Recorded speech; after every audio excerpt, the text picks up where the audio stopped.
By Great White Hot Sauce. It's a small batch, handmade hot sauce, made specially for you. So if you like hot sauce, you'll love Great White Hot Sauce. It's the hot sauce that bites back. Find it at www.trygreatwhite.com.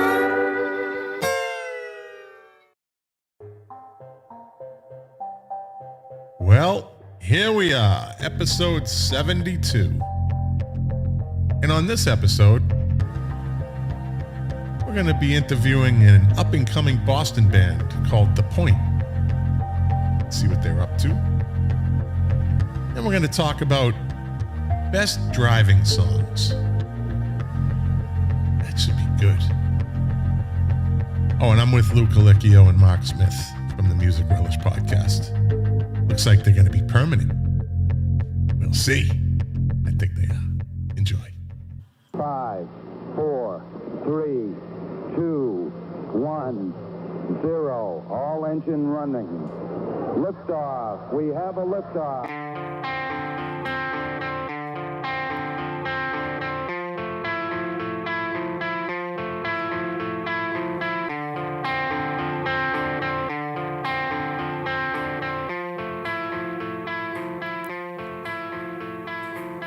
The KOFB studio presents Milk Crates and Turntables, a music discussion podcast hosted by Scott McLean.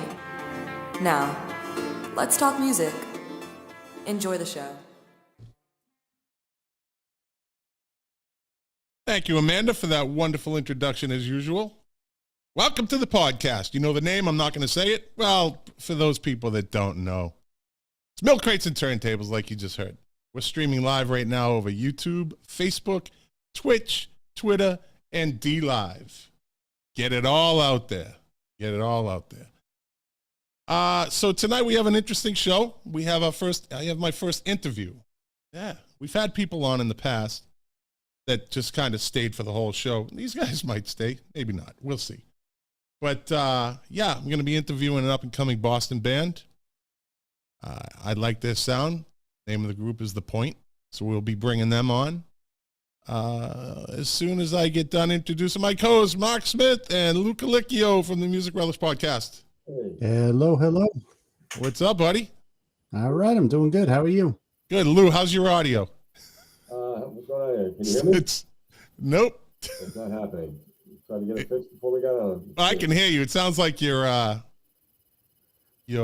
computer mic, not Okay. your All right. Webcam mic. not your. Yeah, it sounds like your webcam Here we mic. go again. Yeah, live streaming, buddy. Live streaming. Yeah, we could do like the 70s. Testing. Better now. Waiting for the There concert. we go. There you go. As soon as it doesn't let me log on until I get on here, and then the setting for that particular microphone, the one I'm using, doesn't show up until the second time. And scroll down, it's weird. Anyway. Yeah, thanks for that. Thanks for that explanation. Thank It's you. insane. Hey. Yeah. Let's start this again. Hey, Lou, how you doing, buddy? I'm doing great. Things sound great. All How are right. you? Doing all right. We got a good show tonight. I see another 2 hours. I see it. I see it. I feel it. Got my I feel guitar. No guitars. But Mark, if you do have to get up and go to the bathroom, just fucking go. just walk away, Renee. Are you saying that I'm doing something while the show's on? Come on. All right, so yeah, we have this up and coming Boston band. You both heard their tracks. Yep. I think we're all on the same page when we say very, very good sound. Yeah. Mm-hmm. Very good sound. And so, without further ado, let's bring them on. Let's get this thing started. So, from Winthrop, Massachusetts, we'll say Boston is here. They are The Pointe. What's up, boys? How's it going? Hey, guys. How you guys doing? Good, how are you? All right. You ready to answer some questions? Yes, sir. Let's do it. I don't. Yeah. Don't call me sir, motherfucker. I respect the respect, though. I respect the respect. You gotta. That's right. All right, so let's start off from right to left. My right would be to the left of Brandon. Yeah. So, yeah, your name and what instrument do you play? JC, and I play the drums. All right. I'm Brandon. I play mostly bass, and I also sing. Yeah, I'm Mike. I play the guitar, mostly rhythm. I'm Alex. I play guitar and occasionally sing. And occasionally sing. Okay. Occasionally. Right. All right. All right. Now I understand that the two guitarists, the rhythm and the lead, you guys kind of switch off sometimes. Basically all the time, yeah. Yeah. But I would say You all kind of, except for the drums, guys kind of all switch off. Basically. That's pretty good. That's not easy to do. There's a group, you probably never heard of them, called Milo Green, and that's what they do. And I saw that and I was like, holy shit. They just put the guitar down, the other guy moves over, the girl picks up that, this guy picks up that, and then they just stop playing another song. That's pretty cool. Yeah, that's kind of what we do.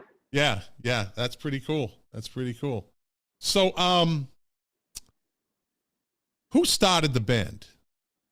How did this all come about? Probably us. I'd say it was us three. Well, me and JC used to work together, Yeah. and we would just talk about like music all the time. And then one 4th of July party, I saw him and Mike. I showed him my new guitar, and I was like, well, We talked about Peter Green for like an hour, Yeah. and then we're like, Yeah, we should Fleetwood maybe Mac. form a band. And then but me and D-Mac have been playing together for like years, and then we Okay. kind of brought them to it, and then Or years as in, how old are you? 25. Yeah. since like 2014, maybe Yeah. 2013, 2014. Good while now. You Yeah. guys are Yeah, it's- tight. You can tell. Yeah. And so you two, and then Brandon, were you the last one to join? Well, I mean, Alex and I have been playing together for years, and then Oh, okay. Alex. yeah, them two have So been playing. we Oh, those have, two. like, our I own- thought you were pointing next to Mike. Okay. No, yeah. So Alex and I have been playing together for years, and then Alex kind of pulled in Mike and JC for a jam, and then just kept playing from there. Yeah. Yeah, Said- it never was a band. It started as just, let's just jam out. Yeah. And then we're like, oh, we sound pretty good. Yeah, you do. Yeah, yeah, you we just do. kept going. So how long were you guys jamming and getting together before you said we should start playing gigs? So we We started in played for 2020. we played for about a year, just jamming and doing whatever, and then one of our friends said, "Hey, we can get you a gig at just a local restaurant." We said, "Hey, what the hell? We'll do it." So just a last minute thing, we went and did that, and then We got a great Yeah, turnout. we got a pretty we got a good good turnout, reception. a lot of fun, and then we just kept it going from there. And I feel like well before that, we already kind of knew that we were like tight as a group. Right. So were you doing covers? All covers. A lot of covers. Yeah, mostly A covers. lot of like just blues, like just Yeah, but yeah, 12 blues, bar blues a lot for of 3 blues hours. jams. Yeah, Like who would you cover? Give me some examples. A lot of Beatles. we're all massive Beatles fans. Nothing wrong with So that. a lot of Beatles. Black Keys, Black Yeah. Keys. We play a lot of we do the Stones, Stones, Zeppelin, Cream. Pink Floyd, Cream. The Yeah, usual suspects. yeah, the usual. Yeah, the Okay. usual. Threw in some more modern stuff like Harry Styles, Styles. The Killers, Yeah, Which song by the Killers? When You Were Young. yeah. Okay. All right. That modern stuff. Did you hear what they said, guys? That modern stuff. Like, It's not what even the fuck? modern. Yeah, That's all that new It's like stuff. 10 years ago. The song is called, yeah. I guess we're not supposed to understand that. You know that modern stuff. You old motherfuckers. What decade are you talking about? We're all old souls when it comes to music, anyways. So we consider that's it good. modern Yeah. stuff. That's good. That's good. Cool. So then you started writing your own songs. They were doing Yeah. that also before me and Mike were even part of the picture. They'd been working on original stuff for a long time. But once we did come together, we started working on originals as a unit. So what's your process? Like, how did you guys sit down and I mean, you'd never done it before. I'm always interested in that. Like, you're just a fucking kid, right? And you get the pen and paper. Did you do it old school? You didn't do it on a computer? Tell me you didn't do it on a computer. Tell me you didn't put your lyrics on a computer and say, "Oh, this sounds." Lie to me. Basically did. I mean, No, I would say we don't even write them down, really, right? Yeah, I mean, you might sometimes, but The only lyrics I keep are on the notes. it's on the phone. Notes in my, the note app as well. Phones, yeah. All right. Everything is on GarageBand. Yeah. Music, yeah. All right, yeah.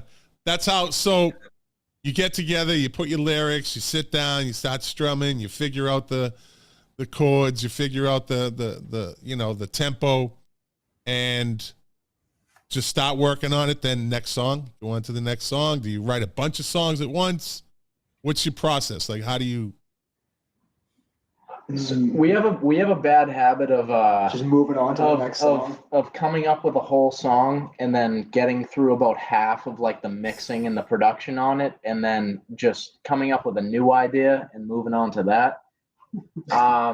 So we have a lot of unfinished stuff in that regard, but I'd say most of it is done. I'd say either 50-50 is with us together, or a lot of stuff we come up by ourselves as well, and then like bring it forward to the group.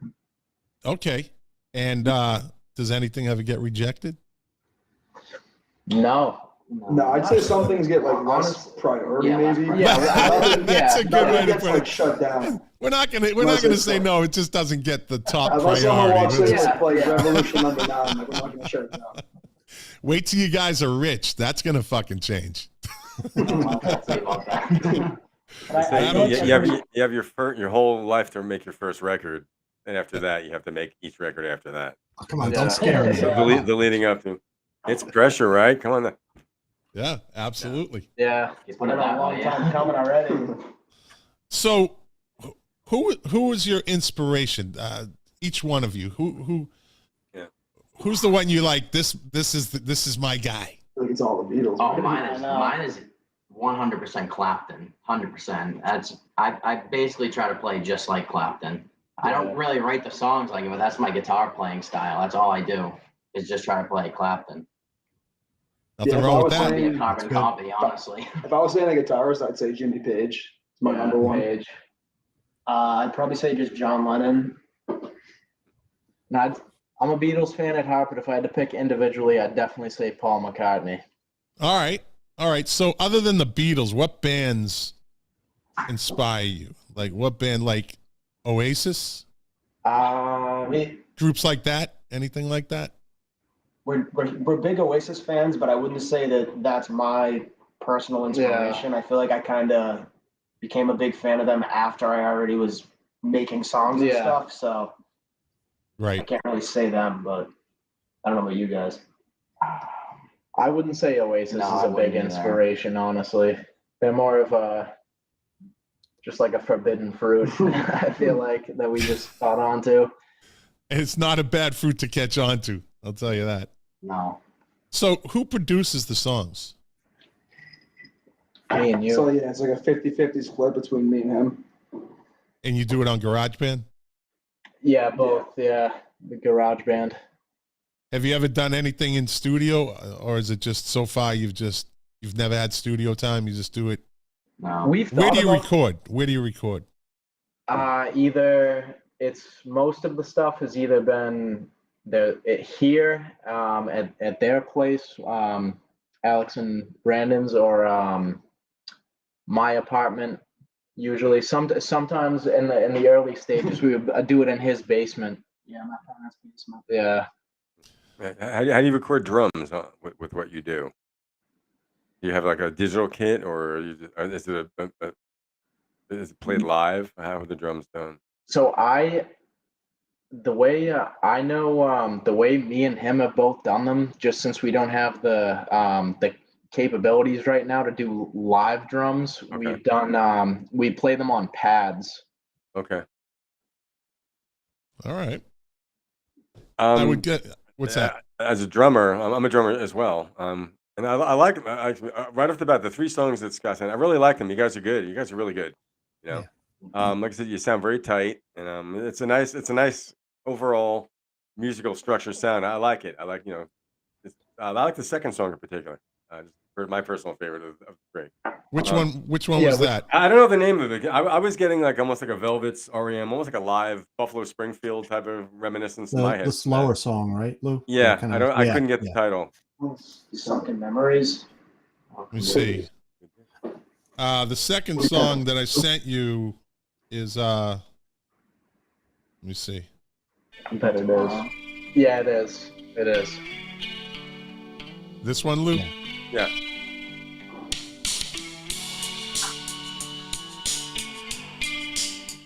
As I play that through my phone into my microphone, still sounded pretty good though. Yeah. Sounds better than the MP3 you sent me. Ouch. So I have an old Roland digital kit, so I've lived in apartments too, and I still have it here. It's right there. It doesn't even have mesh heads, but I understand. I don't know. Do you like doing the drums like that? They sound good. I gotta say, Honestly, it seems very meticulous. It's not even like an electronic drum kit. It's like on like the garage band, like just like fake drums, kind of. Gotcha. Loops and stuff. Yeah, right? loops, exactly. Yeah. Right. I don't usually. I'll actually I'll play them on the thing. Yeah, so you like tap them out on the touch screen. Yeah. That's absolutely not the preferred way to do it. I would much rather, if we had the equipment to do it, I would much rather record live drums or vice versa, do it on an electric kit as well. Right. But you are expressing your style in that way through that. That approach to doing it. So exactly. Cool, man. Yeah. I do them the way I know I'd be able to play them live, as if I were to play it myself.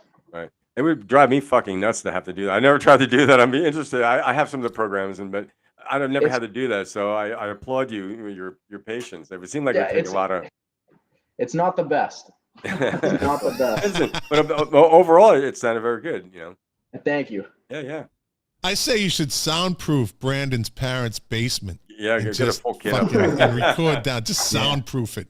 Although I don't think his parents really mind. I think the neighbors would probably like. Yeah, I think the neighbors would enjoy that. That's still where we were rehearse and practices down there in the basement. Right. So what do you guys do? What's your daytime job? Oh, that dirty word. Yeah. Dirty words. We try not to talk about it, but okay. If you know, not very rock and roll. No. So I work at a hardware store. All right. I'm a quality engineer. All right. I work as an accountant for a interior design firm. So okay. Yeah. And I'm a mechanical engineer for a DNA synthesis company, which isn't very rock and roll, but pretty damn good though. That, so. That's pretty. Yeah, you fucking. I'd say the opposite of rock and roll. Yeah. I'd be like, I'm a dishwasher at the fucking airport. I scoop up cigarette butts outside the terminal. Yeah, that's my motivation to not be a dishwasher at the fucking airport. So. Okay, what's the worst gig that you guys played? Oh, that's CY too. That's no question. Who wants to explain it? Doesn't matter. You want me to go? Tell them about the first time we played there too. Does it involve a goat? I'll give. What's it called? What's it called? Orient Heights Yacht Club. So it's the Orient Heights Yacht Club. If you're familiar with Boston, you know Bayswater Street. I know it. I know exactly where it is. Yeah. So we played there the first time, and we had a great showing. It was a phenomenal show, and they allowed the public to come as well, which made it even better. So we played there a second time, thinking it was going to be the same sort of deal, and it was a members only occasion. Nobody showed up, and everybody who did show up had to be over the age of 75. Wearing members only jackets as well.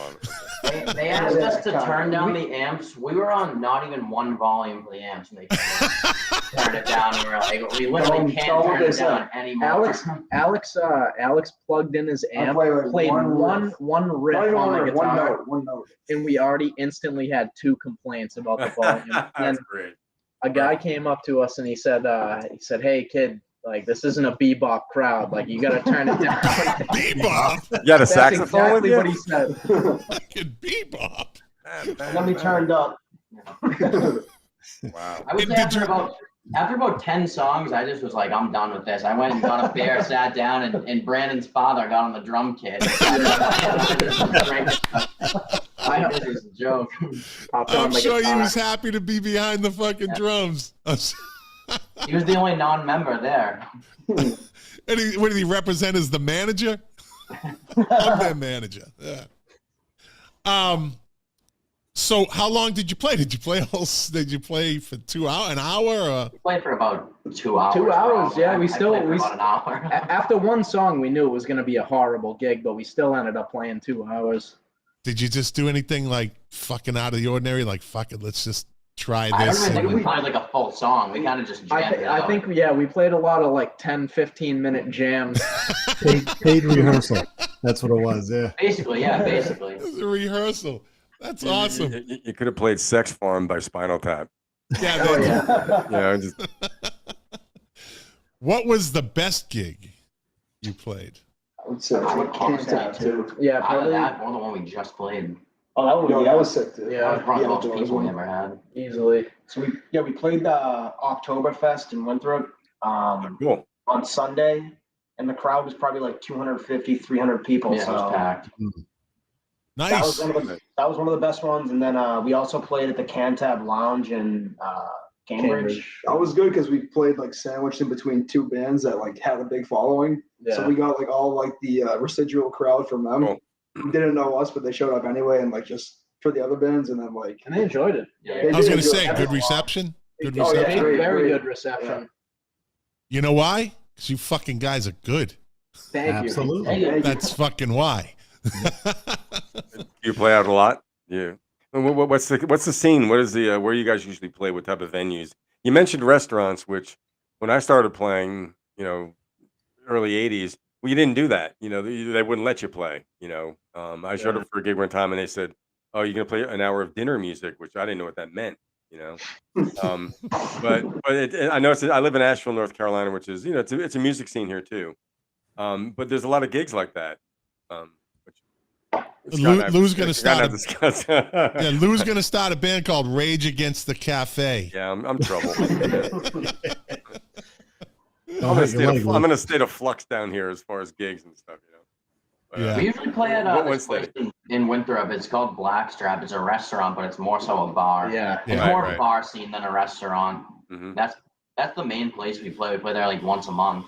Because Winthrop, Mass. I'm sorry to interrupt you. Winthrop, Mass is 1.5 square miles. There's no bars. You can't have a bar in Winthrop. But there's fucking 15 restaurants with a bar. You got 3 yacht clubs. You got, it's a fucking 25 liquor stores. You got the Elks. You got the fucking this. 5 liquor stores. Before too. But no bars. You can't have just a bar. But you can't get a drink. But you get a fucking drink. Yeah, throw a fucking quarter. You'll hit something. So, you guys, what's your next gig? What's lined up? Do you know? Saturday. We're playing at the Jungle in Somerville. Okay. It's 4 to 7. I think we're gonna start around 5 and play for about 2 hours. There's like a duo playing before us. So I think there's a band playing after us too. But there's another band or 2 playing after us as well.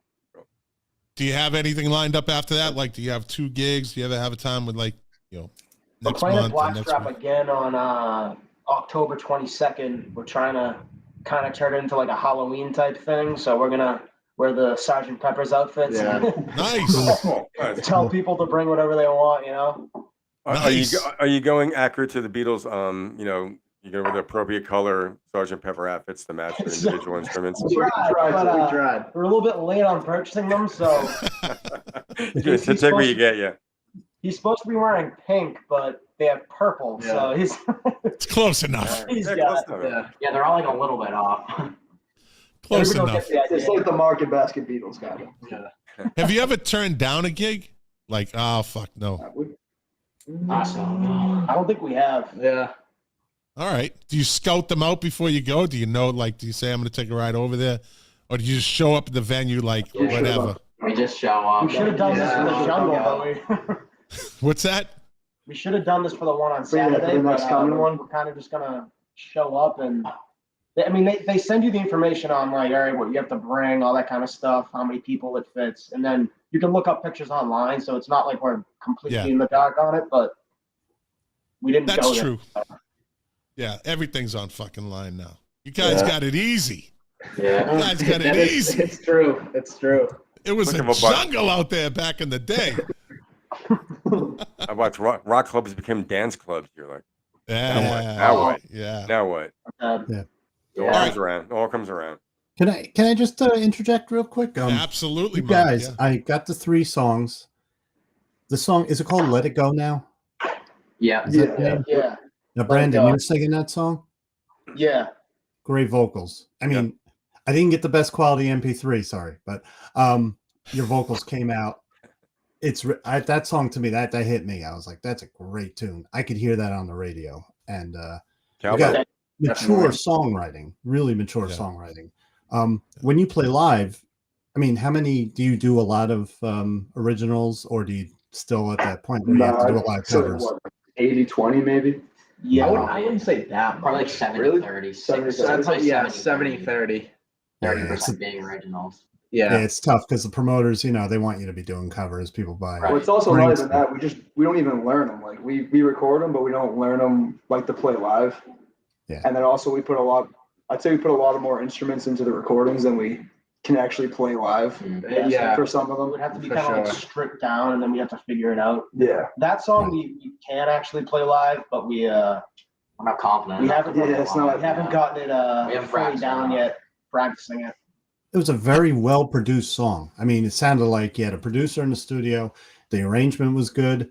And the other song, Another Day, I think that's the name of it too. I mean, you guys, the arrangements are really good. Keep working on that. I mean, you don't have to work on it. It just sounds great.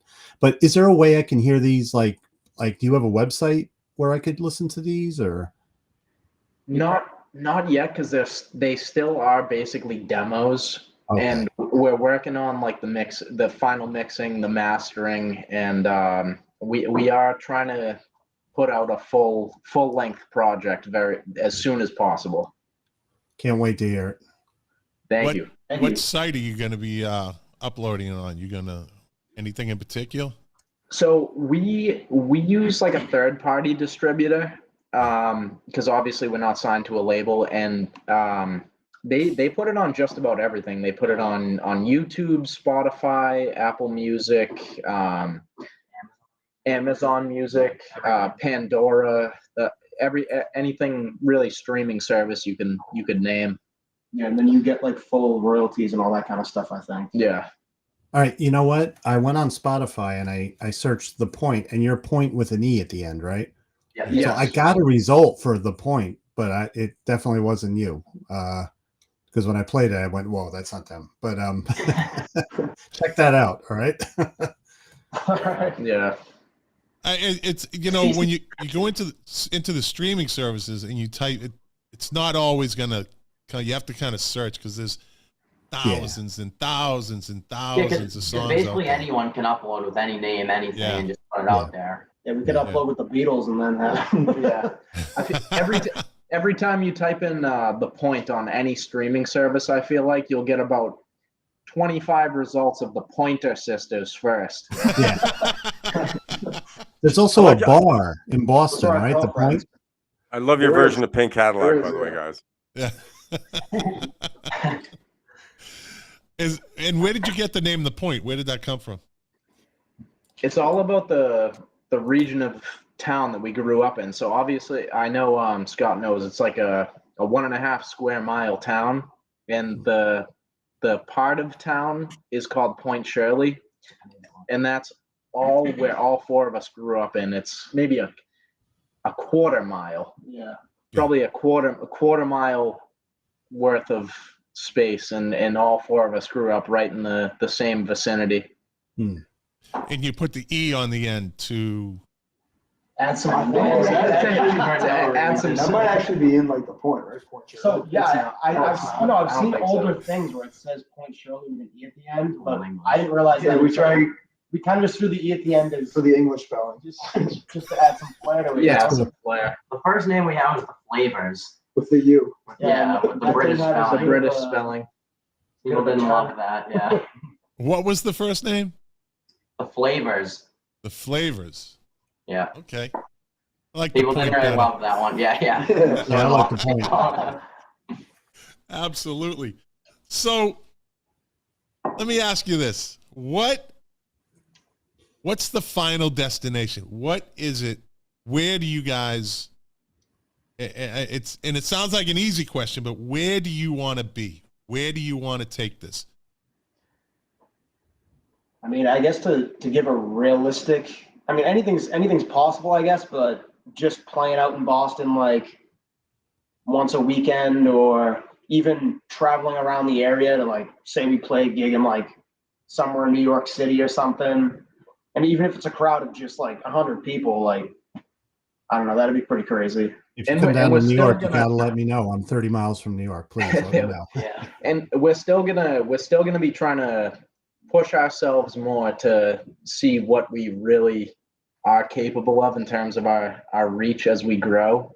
But I feel like we're definitely keeping it realistic at the moment. But obviously, like anybody who's doing music, you would like it to go to that top level. Well, to quote Fat Joe, I'm all the way up, baby. All the way up.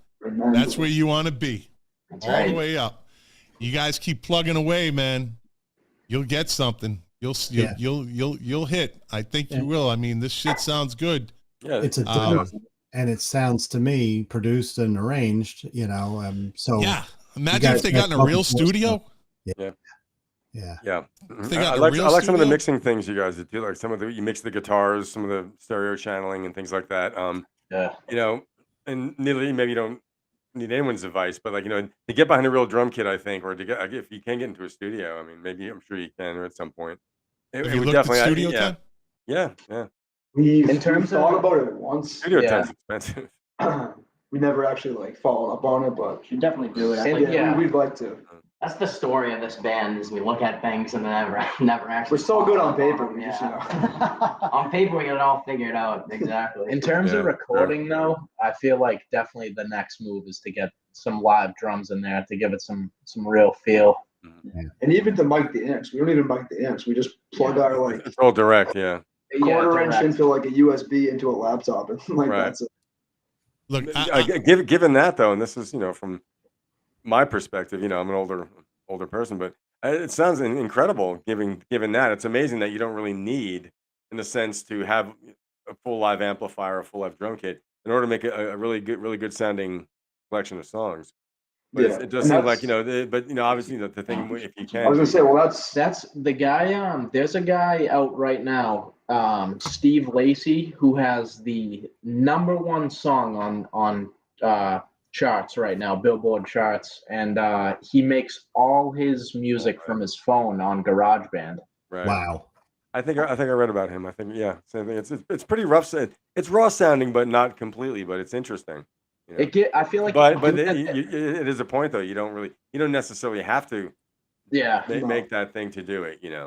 Yeah, for sure. And this is just like we're doing rock music, but if you're trying to do rap music, like that's all you need is like a laptop, a phone, and like a microphone, and like you're all set. In a closet, just fucking, they go in a closet. That's where they do the vocals. Given the fact that you guys like a lot of older, I'm sorry. No, was it? And given the fact that you guys like a lot of older music, you know how that music was made. It's amazing what. If you look at Abbey Road or whatever, any other Beatle record or that record of that time, and what they had to do then and what you can do now, like I said, on your friggin' telephone, it's amazing. Yeah. But there's something to be said for both.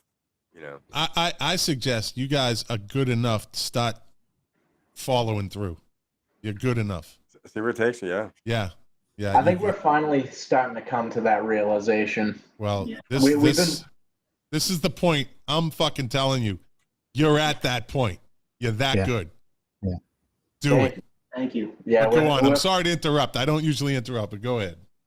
No, that's fine. I was just gonna say we're finally like starting to put in like the real work to getting us to that sort of next level. Yeah, and I feel like even last weekend we played the Oktoberfest thing. I mean, I don't know about you guys, but I wasn't nervous at all, or I was just like, all right, I mean, let's just do our thing. And I don't know. I feel like that confidence is going to make us better as well. Yeah, carry over. I'm like kind of in my own world when I'm up there, honestly. Yeah, I really didn't care. I'm like, all right, we can do our own thing. And then if they like it, they like it. I mean, they usually do, so... I think you guys should figure out an alternate way to get your originals out there too. Yeah. Like there's always a way. You can strip it down, figure it out, but get your originals. I think you said earlier it's kind of hard to do it because put a lot of background instruments in it that you can't take out to the clubs. Yeah. But it's not always about the sound. It's the lyrics. It's the tempo. I mean, if you did it like that, you can strip it down and make it liveable, I call it, you know? Yeah. And you guys have the talent, man. You fucking have the talent. You can do that. I would focus on that. And again, this is just me. I'm just a fucking old guy that does a podcast, but you know, I'm telling you, I can't say it enough. You guys are good enough to stop putting your regular, and I don't know how much original stuff do you play at shows?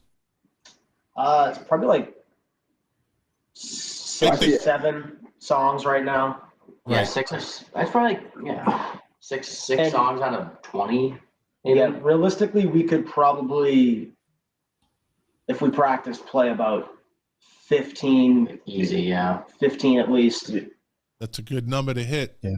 That's a good number to hit. When you start to get a homegrown audience and you get your fans and you get more and more of them, you'll be able to put more and more originals in because they're going to be coming out for your songs. Yeah. And that's going to be the key. They're there to hear songs from the Pointe. And then those covers will be like, all right, maybe we'll get to the point where at encores we do covers. Yeah, they'll be already starting to get there a little bit with people from where we play now. Because that was definitely part of it at the beginning. It was like who's gonna please a crowd playing like all originals? But I feel like now we have like good enough reception to them where we know like this might actually work. Yeah, honestly, go ahead, Mark. I honestly let it go now. That's a radio. That could be on the radio. I hear a hit, a song that, and like I listen to like WFUV, Fordham University Radio. I could hear that being played on there all the time. So, you know, you got really, there's nothing. It's not lame. It's coming out at you. It's grabbing you. Yeah, that one definitely kind of has like a pop sound to it. Yeah, but also still kind of like rock. Yeah. I don't think any of you lack in confidence. That's for sure. I think you guys combined, don't be intimidated by anything. I don't think you are, but you're at that point where you shouldn't be. Like you just said, you know, you're at the point where now you're comfortable doing that stuff. Well, keep going forward. Keep going forward. Maybe you have another guitar player or maybe another member who plays keyboards and guitar. Or something. Full-time keyboard player. It's not the first time somebody's thought about it. Well, if you're trying to match what you've done as far as the songs that we've heard, it might be something you might want to consider. I mean, because I think it would definitely make them sound more full and fleshed out. But there are ways to get around that otherwise too. Yeah. A lot of pedals and stuff. Yeah. Well, all right, boys. I want to thank you for coming on. Thank you for having us. It was a lot of fun. Yeah, if you guys ever want to come back on, we'll check back in like 6 months and see where you're at, see what's going on. Good. Yeah, absolutely. Maybe we'll have an album out by then. Yeah, we'll go for the album. Yeah, and whenever you get a song, Brandon, send it to me. I got a bunch I can send. Yeah, we got a whole like discography we can send you. Hey, I'll play one song a fucking show. I don't care. All right, my fucking show. As long as you motherfuckers don't get me on copyright. Fucking, they kill me on copyright. Right? They kill me. Want 50 cents a play. But how much money do you have? I look at my studio. Yeah, but definitely let Scott know if you like start playing outside of your area and you get down here or you get a website set up, anything, let me, because I'm going to be following you guys. So keep in touch with Scott. He'll let us know. Yeah. Perfect. Thank Absolutely. you. Thank you. I might actually make you guys a sponsor and just say this show is sponsored by The Pointe. With an With an E. With an E. With an E. With The an E. old school Pointe. Yeah. Pointe. Yep. All right, boys. Listen, once again, thank you very much for coming on. You guys are great, and we're definitely going to be in touch again. You'll be on again. And Brandon, keep me posted. All right, I will. Thank you again. All right, boys. See you guys. Talk to you Best soon. of luck. All right. Great guys. Nice. Yeah, I don't know. My shit just froze. I'm here. I Can think we do this again? I think they're gone. There you go. They're gone. So, you're doing that on purpose, you motherfucker. Did you see the wine moving? Come on. The wine was moving. You got the Schmitties. The Schmitties. Yeah. Hey, that was that was a good segment. Those guys. Those guys are going to go places if they stick to what they're doing. I thought they were, first of all, I thought they were older. Yeah. I see these young kids and I'm like, they sound like 30s, like, late 30s. That's my okay. And they got really good, like, arrangements. They're good. They got a talent there. Yeah. Absolutely. Absolutely. They just, they're working on tightening it up, and they'll be definitely getting gigs outside the city. I would think, but all right. It seems like they also have a nice amount of places to play within the area that they live in too, which is kind of cool. Yeah, a gig is a gig. Yeah, and yeah, exactly. It's one gig at a time.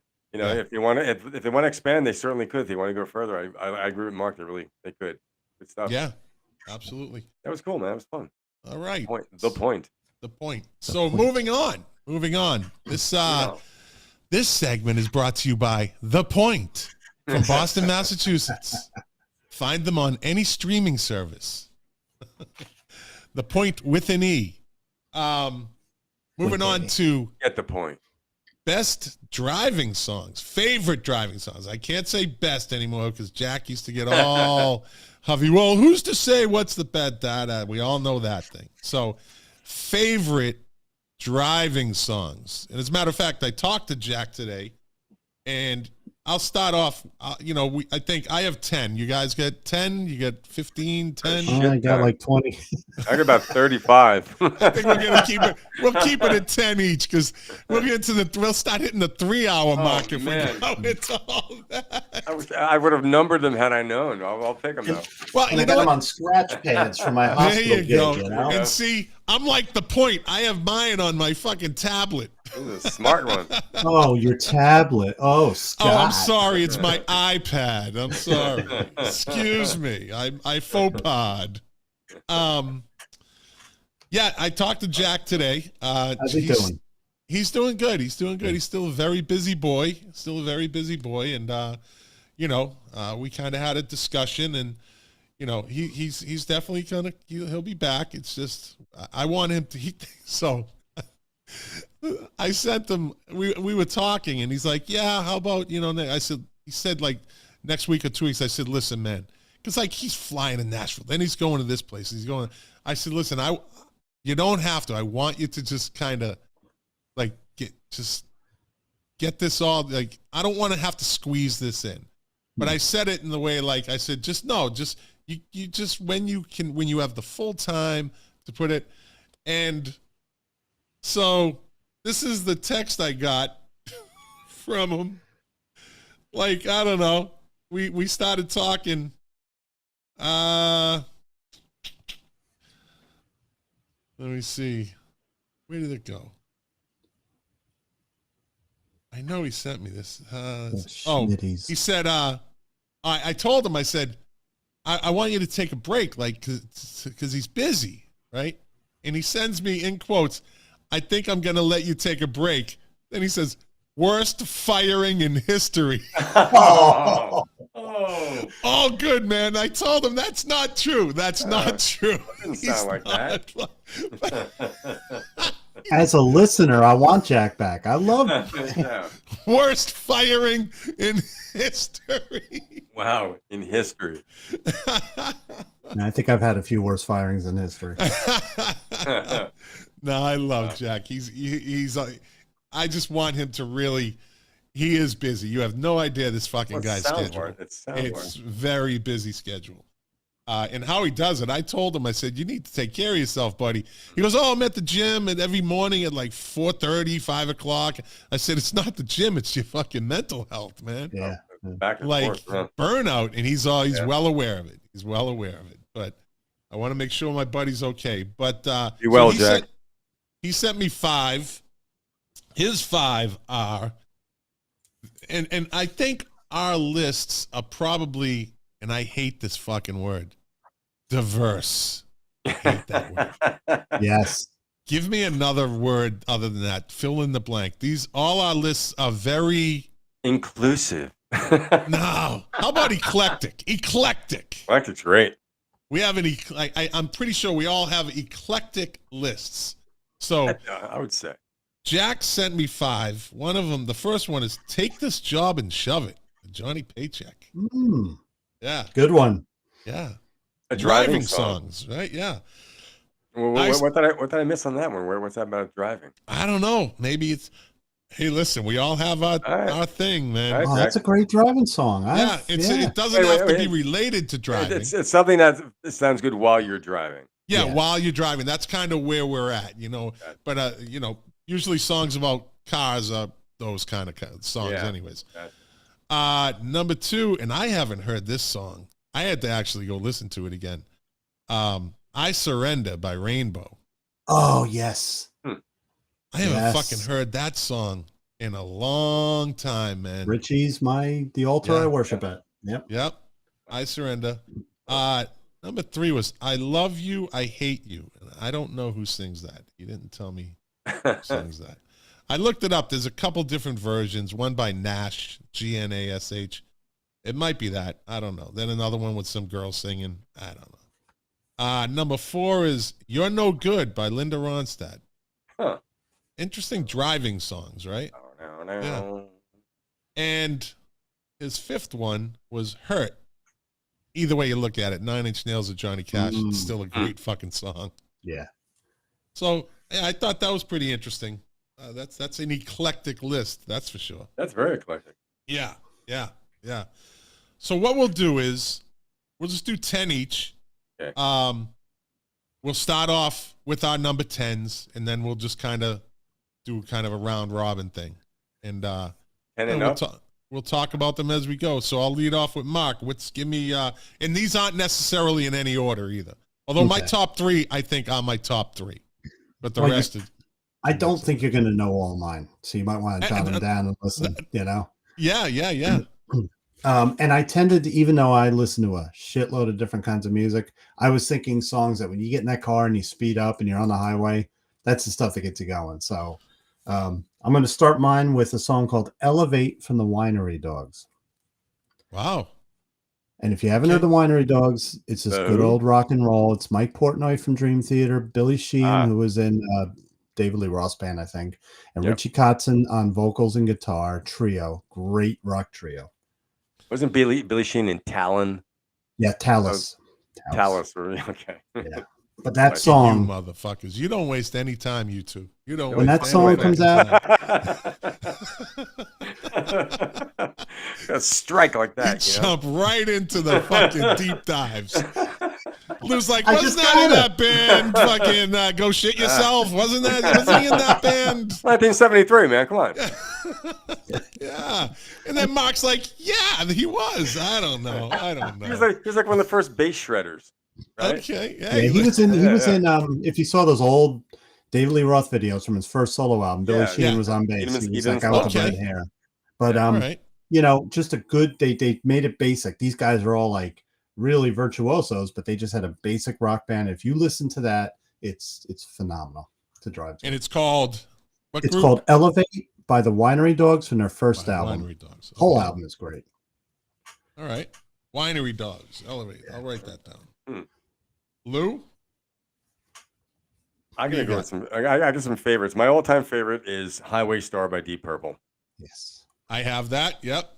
You cannot go wrong with that one. It is hard not to go over the speed limit when that song is on. It's a great performance, great band. It was written. I mean, it was written for that purpose. They want to write a car song. So, what is more Great American Open Road than a great driving car song? Right. So that's my favorite. I didn't do any kind of order. I got a whole bunch of stuff, but I got 10 for sure. I'm gonna substitute Highway Star for a song that I think is just as good to listen to when you're driving, and I'll just go with Smoke on the Water. Yes. Yep. Another. It's just that the drive. Deep Purple. Yeah, I stuck with Deep Purple on that one. Yeah. Do you have a panic attack like Tony Soprano when he was playing it in the car and he goes off the road? That's right. That's right. But it has to be the made in Japan version, not the studio version. Okay. It's the live version is better than the studio version. I think that's the first one I ever heard too. Was the live version. Yeah, made in Japan. Yeah, cool. And I know you guys probably know the story behind that they recorded what they recorded and they said, no, it's not going to go in the studio. We're putting it out as it was recorded. They weren't going to embellish it or tighten it up. Or they said, no, we're not going to do that. If you're going to fucking put this out, they said, it's going out the way it was recorded. And you got a masterpiece. Yeah. Yep. You got a masterpiece. Which wasn't always the case in those older live recordings. Different technology for. I have a song that I'm going to talk about that, Lou. You're right. I'm going to talk about that. It's one of my songs. And we'll talk about that live thing. I know where you were going with that. Yeah. Okay. All right, Mark, give me a number 9.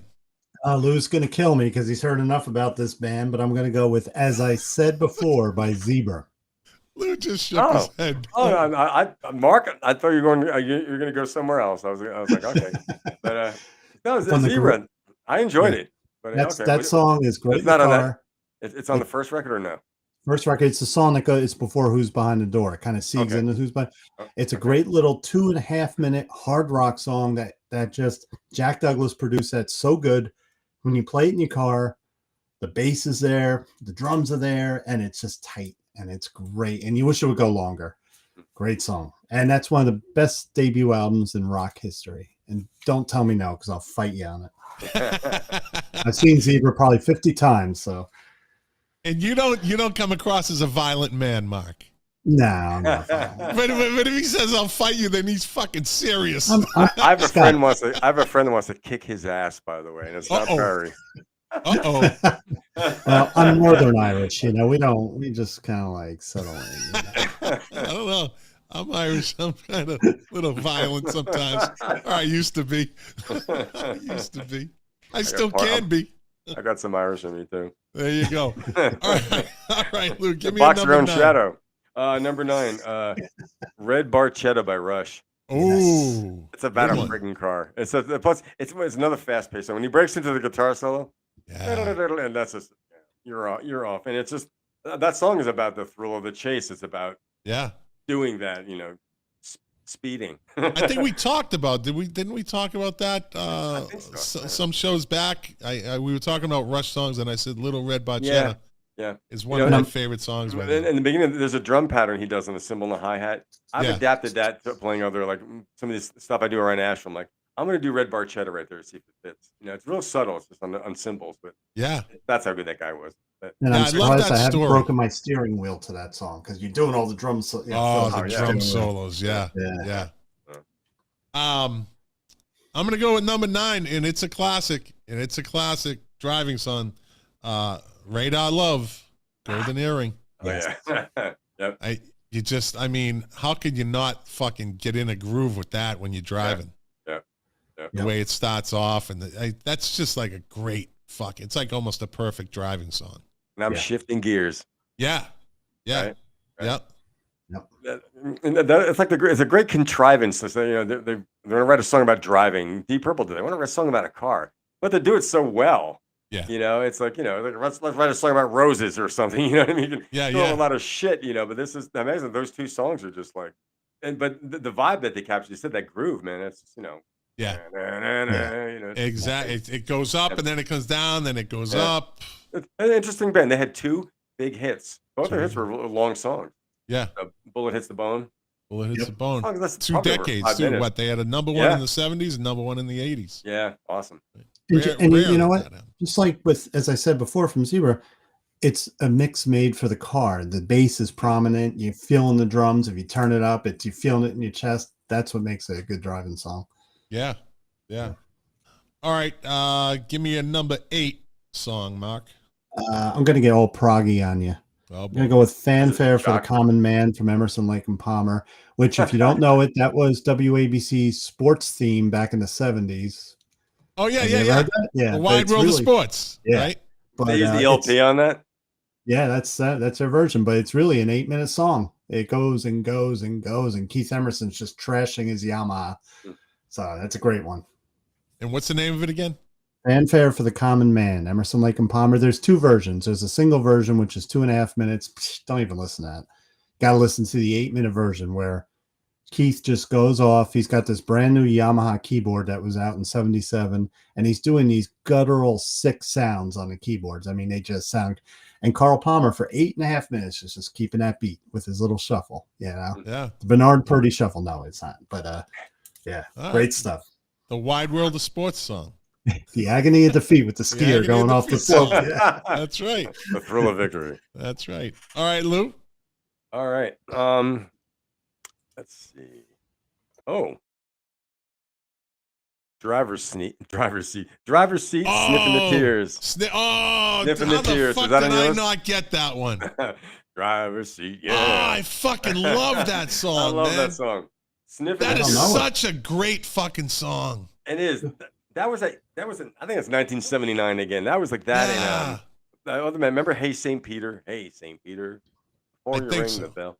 That was the guys that was the brothers of the guys from AC/DC. That was George Young from the what do they call it?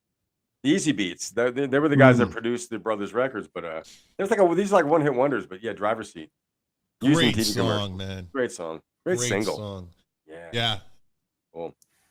My number 8 is by The Cult. She Sells Sanctuary.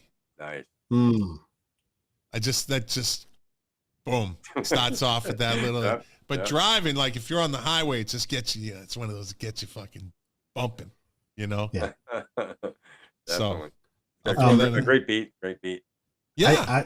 And you know what? I didn't like The Cult, but I drove all the way to Long Island to Nassau Coliseum to see Bonham. Remember Bonham? Jason Bonham had his band because they were opening for The Cult. And then like Bonham finished and they're like, you want to stay for The Cult? And I'm like, whatever. They were fucking phenomenal. Yeah. You don't know what you were missing. Oh, that guitar player. He was raw. Billy Duffy. He got he had the Les Paul, just a raw sound. It sounded to me like Jimmy Page. You know, he had that sound down. It was great. Billy Duffy was originally in a band with Morrissey. Right? Wow. And really? Yeah, and they kind of, it wasn't clicking. He said, you know what? He told Morrissey, he goes, listen, I got this other guy that you might want to work with. I'll introduce you to him. His name is Johnny Marr. So Billy Duffy from The Cult introduced Morrissey to Johnny Marr. Wow. Yeah. I got the big brain on Scott. Hey, wait a minute now. That was good. That was awesome, man. Yeah, that's some good shit. I got some good shit too. That's some good shit. I got some good shit too. Wow. I saw The Cult at the Orpheum Theater. It's small, it's a small theater type venue, and they were phenomenal. And then I saw them back up Billy Idol at an arena, Worcester Centrum, and they were still good. I mean, they were just one of those bands that they just were heavy for the time. Like they were a total. It's like Rage Against the Machine during the grunge scene, right? Yeah. The Cult was like that to the new wave scene. Yeah. They weren't mainstream, but they were so good that they became mainstream. Hey, they sold out Nassau Coliseum when I saw them. They were the headliners. Didn't Ian Asper? Did he tour Ray Manzarek as part of this Reformed Doors? Or was I think he did. I think we were talking about that. I think it was him that toured. Weren't we talking about that too? About the Doors went out on tour, and they brought him. Yeah, they brought him. Yep. Yeah. Wow. All right, so Mark, give me a number 7. Oh, I'm going to go with my favorite Cars album, I gotta say Cars, right? Cars album, the Cars. Let's Go. Candy-O. What is better than Let's? Oh, Candy-O is a close second, but Let's Go. Let's Go. I love the whole album. Yeah, that album flows. You can play that whole album in one. Like any song off that album, I'm good. I would drive to ShopRite and just sit in the parking lot, and listen to all 45 like minutes. Like Lust for Life is a good. Is not this? Is it not Lust for Life? The Passenger. Can't hold on too long. It takes a fast car, baby. Double life. Double life, yeah. Lead a double life. I gotta sing every episode. So. All right, give me a number 7, Lou. Okay. Cars, Gary Newman. Yeah. There you go. First time I heard that song, I was in my car. I remember where I was. I'm like, this sounds different. Yeah. Totally alien. It was totally alien. So there's a good documentary. If you have Roku, just go into search it. I do. Yeah. I think it's called An Alien in LA or something like that. And it's a documentary about Gary Newman basically coming out of, like not retirement, but he was ready to do another album, and they chronicle that whole process. He leaves his family, goes to LA to record the album, and they go through, then he records it, then he's going on tour. It's a really interesting. If you like Gary Newman, that's a great documentary, because I don't think there's many of them on him. I wouldn't think, yeah.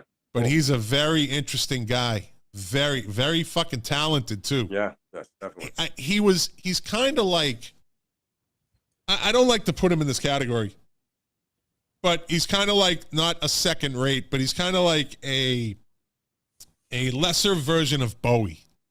His stage presence, like how he just kind of moves. That Bowie would just move side to side before he started doing that fucking bow-legged dance thing that he does. Let's dance thing. Yeah. And he also adopts characters for different albums, like he's had themes. Yeah. But Gary Newman he always keeps this kind of monotone face, and he just has this communication with the crowd. And he has a pretty good following. He does. Yeah. He does other things with other people too, but he definitely has more of that almost like craft work, that kind of Berlin electric sound, the cold synth thing. But it was definitely an interesting and definitely unusual sound the first time you heard it. Yeah. I mean, his drummer was wild too. The guy, I've never seen like some video. I never saw them live, but saw some videos. The guy was a very, very good drummer, but totally cool. Very, very. The whole thing was just unique. Yep. Good call. Thanks. I'm gonna go with my number 7, a classic, a classic. Meatloaf, Paradise by the Dashboard Light. Oh yeah. Good driving song. Yeah. Good driving. Usually longer songs are good driving songs. Absolutely. But you get the short ones. I mean, I don't have to explain that song because we all know it. Like, there's nothing I'm going to say about that song right now. You weren't 16, come on. Yeah. That nobody's going to be like, oh, wow, I didn't know that. I think that song is one of those, everybody fucking knows everything about that song. What does this paradise mean? I don't get it. What is this? Is that like the garden path my dad told me about? You told me that you'd stay with me for the rest of my life. What was it? Start swearing to my God on my mother's knees, I would love you to the end of time. The end of time. Now I'm praying for the end of time. That's a great line. That's a fucking great line. Anything just to get it. He just got, and then he's like, God damn, what did I do? Fuck, we're so stupid when we're fucking 17, 18, aren't we? Oh, yeah. I love you.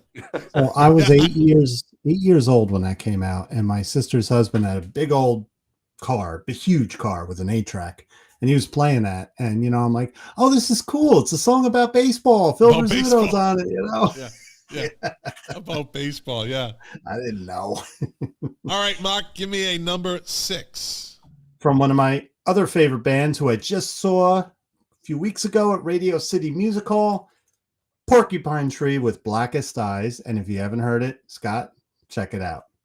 It starts out heavy, and it's got some of the most melodic verses, and the drumming on it is freaking fantastic. What's it called?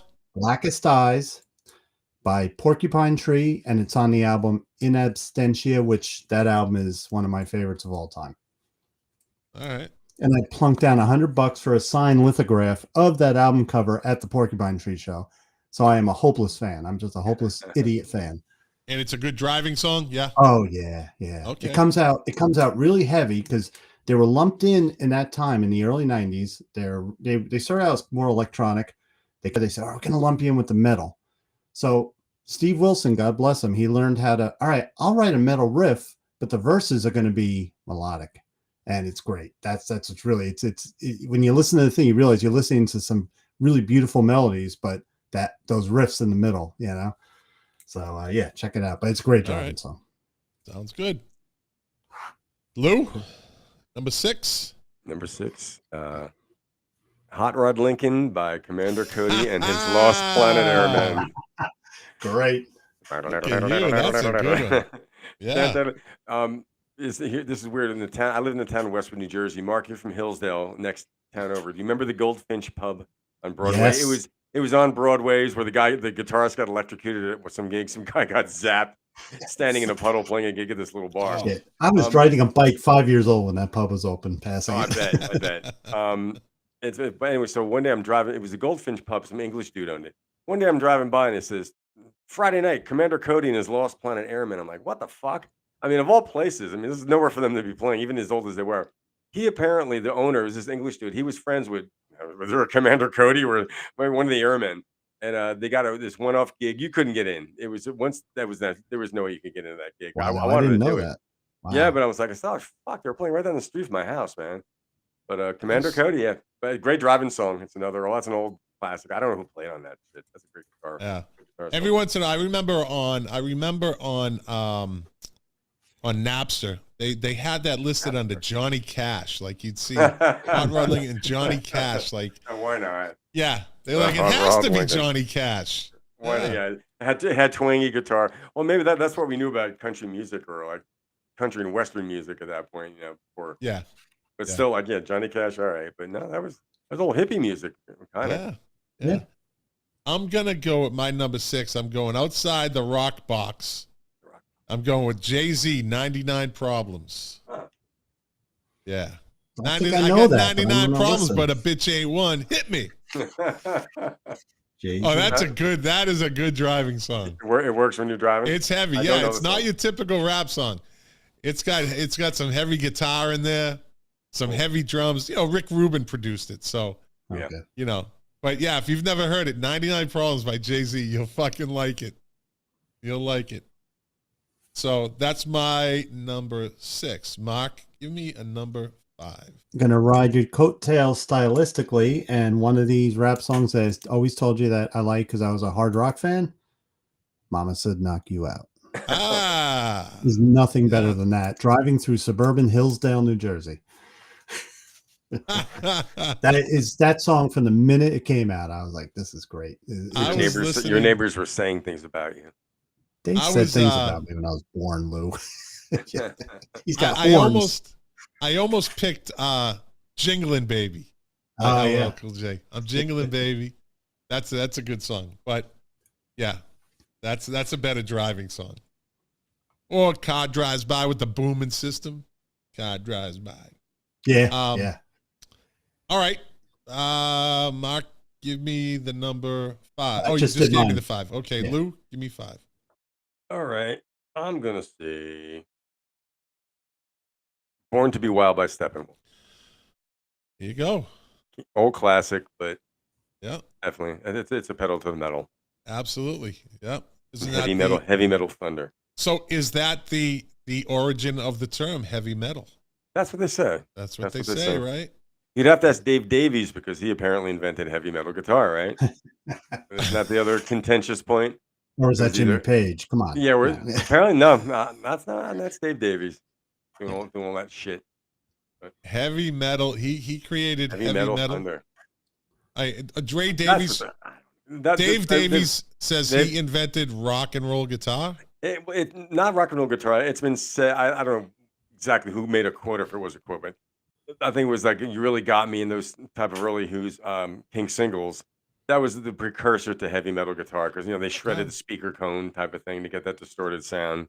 Okay. Yeah. I don't know. It seems more punk to me. I mean, as far as garage-ish. Garage, yeah, absolutely. Yeah. But I guess one might have led to another. But by the way, Dave Davies really screwed me up because when I was young, my father, he didn't have the best paying job, and he worked overtime to buy me one of those Sears guitar and amp combinations, and I got the guitar and the amp. Silvertone? I still got the guitar. It's in the corner here. I should show you. I can't play it, but so I read an article in Guitar Player that he sliced his speaker cone. Now I'm playing this Sears amp. I can't get distortion, so I slice the amp.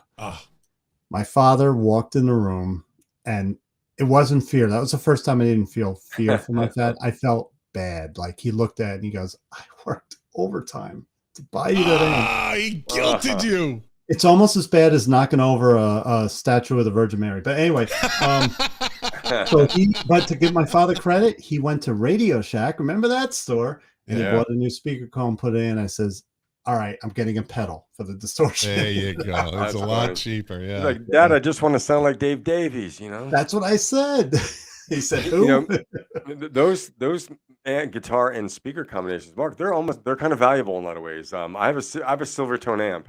It has one 12-inch speaker. I need a new tube for it, but it's a smaller amp. It's crunchy. When you crank this thing up, it gets a great blues tone.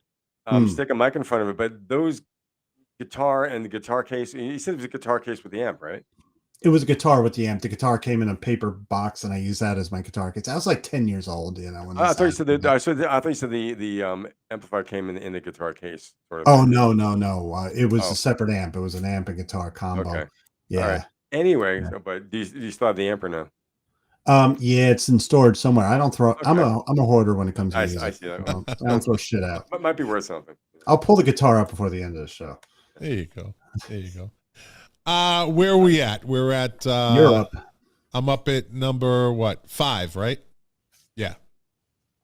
So number 5 for me is another classic, and it's a can't go wrong song to me. Freebird. Huh. Can't help but sing it. Was not expecting that. Every time I hear that song now, I think of the Devil's Rejects. How Rob Zombie took Freebird and made the whole ending of that movie centered around the song Freebird. It's fucking brilliant the way he did it. The way he fucking did it. He wanted to do for Freebird what Scorsese did for Layla. Yeah. For Rob Zombie fans, his movie fans, that scene just absolutely solidified this is a great fucking song. Yep. Do you ever see that? Do you ever have a song and you're like, it's a good song, but then you see it placed somewhere in the right spot and you're like, you know what? Now I really fucking appreciate that song a little more. Well, I was tired of Layla. I was tired of it because it's all over classic rock radio, but the first time you see Goodfellas, and you hear that beautiful piano, and you see the back of that truck open up with a guy hanging on the meat coat. Yeah. Makes you love it. Yeah. So my number 5 is Freebird. Did he use the live or the studio version of Freebird, though? I think he used the studio version. The version? Okay. Yeah. All right, Mark, give me a number 4. Okay, I'm going to go from a Black Sabbath album that is totally divided among fans because it's either their worst or their best, and it's got probably one of the worst album covers in history, and I'm holding it up. It's a Devil Baby. But Trashed from Black Sabbath. This was the album that they had Ian from Deep Purple on lead vocals, and it is one hell of a song to play when you're driving, but don't be trashed when you drive it. Great, just a dirty... Everything about the production is dirty. You want to go, ugh, and you love it. You know, the guitar is just way too distorted. And it's a song about Ian driving drunk, and he had a car accident. So it's wildly not appropriate for today's standards. But it's a great song. No. All right, Lou, give me a number 4. Running Down a Dream, Tom Petty. Good one. Can't go wrong. Got that driving beat. Yeah, in the video. I was flying. In the rain. You know, the video, it's the cartoon, right? They have the cartoon kind of video. Yep. Yeah, that's a good one. I'm going to go my number 4, Boston, More Than a Feeling. It's driving song. Yeah. Because you're fucking singing it. Like, you know, like you said with Freebird, you're singing it. Yeah. You know?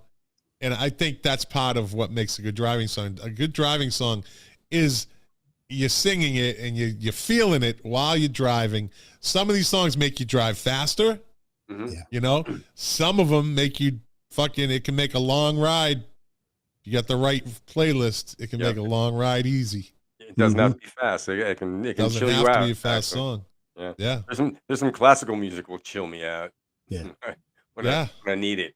I drove one time from Boca up to Tallahassee to FSU, and all I had on the whole way, that's a 6-hour drive. It's basically the state of Florida. All I had on the whole time was spa music. Just very mellow, instrumental, new age-ish. The whole fucking 6 hours. That's a great channel. It was like Zen. Yeah. It was Zen. Did you fall asleep? No. Since I got my sleep apnea taken care of, I don't fall asleep behind the wheel anymore. Maybe I should do that. That shit I had some bad fucking out. It was fucking me up for a while, man. I'll tell you what. I got that machine now. I got the 2 little things in my nose. I wake up fresh as a baby. It's so important. No 3 o'clock. I'm fucking nodding off and I'm getting tired and yawning. No. I didn't know what a good night's sleep was, evidently, for the last 25 years. See, honey, it's not the wine. I have sleep apnea. That's why I'm waking up. I'm telling you, honey. That's a good excuse. I tripped over your statue because I had sleep apnea. Hey, I'm Protestant. I'm truly evil. Blame everything on sleep apnea. By the way, More Than the Feeling had a great placement in the movie, The Men Who Stare at Goats. Did you ever see that? I didn't. No. Right. It's funny because at the end, when he's like, I'm going to run through this wall, and he goes to run through the wall, and he hits his head, cracks his head, and they're playing More Than the Feeling. Is that a George Clooney movie? And Ian McGregor. And I remember seeing Is it a good movie? Yeah, it is. It is because it's like basically a true story. So, but it all comes at the end when the guy like thinks, yes, I can run through this wall. And the very last scene of it is he's running at the wall at full speed. Bam! He just knocks himself out. Yeah, I can't do that.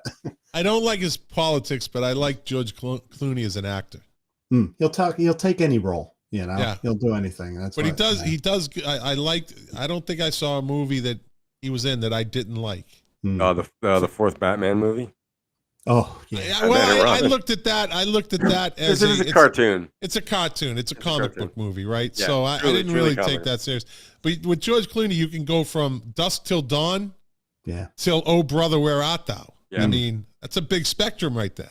Yeah. I like Confessions of a Dangerous Mind. Confessions, and what about the one with Mark Wahlberg when they were out in the desert? They were Three Kings. He's good in that. I mean, George Clooney's a good actor. Good actor. Yeah. All right, Mark, give me a number 3. I'm gonna go with "Fight Fire with Fire" from Kansas. Do you know that song? Yes. That starts off with a heavy riff. I remember in 84, 85, just hearing Latter Day Kansas. Yeah, and that is such a melodic hard rock song. They went into that hard rock sound, but they had Dino Elefante singing because Steve Walsh had left the band. Great driving song. Great. Okay. Yeah, Dino the Elephant was singing. By the way, guys, whenever you get a chance, text me the 10 songs that you gave me because I'm definitely going to do a Spotify playlist. Oh, cool. All right. With this. What the thing, because these are all good songs. And this is something I'll listen to the next time I drive 6 hours to fucking Tallahassee. And that means 6 hours back. Maybe you should put Tallahassee Lassie on that song, on that playlist. Funny guy. You know what that gets, Lou? Tallahassee. That's what that gets, Lou. That's what that gets. Lou, that's almost as bad as being 0 and 5 on the Milk Crates and Turntables. I wouldn't know. No, I do know because I suck. I had redemption. Hey, it's tough. Comeback kid. You did. You rattled off 3 in a row last time. Sweating my ass off, man. I tell you what, I challenge you guys. I take these questions because I look at the questions. And that's coming up after this segment. We still got 3 songs to go each. I look at these and I'm like, it might be, hard for some people, I'm like, I wonder if this is a hard question for those guys. That's why you get kind of these questions. They're a little more difficult. They're definitely high level questions. Difficulty. High level of difficulty questions. Think. So it makes But I have faith in you guys. I have confidence that you'll at least get one motherfucking question. Oh, Mr. Cotter. Yes. Mr. Cotter. Yeah. Can I go to the restroom before we do the thing though? Because I need to go to the restroom. Mr. Yeah. If you gotta go, Not now. After this, Okay. All right, Mark. Give me a number 3. Number 3. Okay. Wait, did Lou just do his, or you did yours? I did Boston more than a few. Oh, okay. Yeah. Okay. I'm gonna go with "Take It to the Limit" by Eagles. That's the best when you're up in a lonely rural area and you're driving down the highway. Reminds me of the end of Every Which Way But Loose when you see Clint Eastwood driving off through the desert. It's that kind of music. It's that lonely rural music, and it's not a hard driving song, but it's one of the most haunting melodies. Great for driving. I might have you beat with my number 3. I might top you with that. What you just explained with my number 3. But Lou, give me a number 3. Lucille, Little Richard. Oh, wow. That song's got a driving ass beat. It's a new favorite because I was driving my son to school on I-26, which is a very angry highway. Everyone's angry on this little stretch of road here. But that song came on and we looked at each other and went, holy shit, that beat is just... But his vocal was great, but that's a new favorite. That's a new driving favorite. Okay. All right. Got me through that stretch of angry highway. Like, don't fuck with me. And who did Little Richard? If you listen to early Deep Purple, especially House of Blue Light, in rock, Ian Gillan was he's like a heavy metal. I can see that. Yeah, he really got influence from it. Yeah. And who did Little Richard better? Almost as good as Little Richard. As far as singing? Yeah. Bruno Mars. No, I don't know. No. Paul McCartney. I was going to say Paul McCartney because they were on the road with him. And that was one of his favorite singers then too. Yeah. He used to sit with them and talk to them about how he did shit. They would question, and he'd talk to them. He'd be like, yeah, this is how you do this. You want to do this? This is how you hit those high notes. Yeah. He was the one that, and She Loves You when they go, whoo. Yeah. I mean, that's Little Richard right there. That's Little Richard. Yeah. That's where they learned that stuff. Yeah. But McCartney, another underrated, one of the greatest rock singers ever. And not to mention bass player. That speaks for itself. But I mean, the things he could do with his voice, but he did Little Richard better than anybody. Yeah. Yeah. Absolutely. So my number 3, let's go back to Mark. He said driving, kind of haunting song. This song is one of those songs that puts you right in the fucking driver's seat. It puts you right inside the storyteller's brain almost, right? It's State Trooper by Bruce Springsteen off of Nebraska. Yes. That fucking puts you right in the driver's seat. Yeah.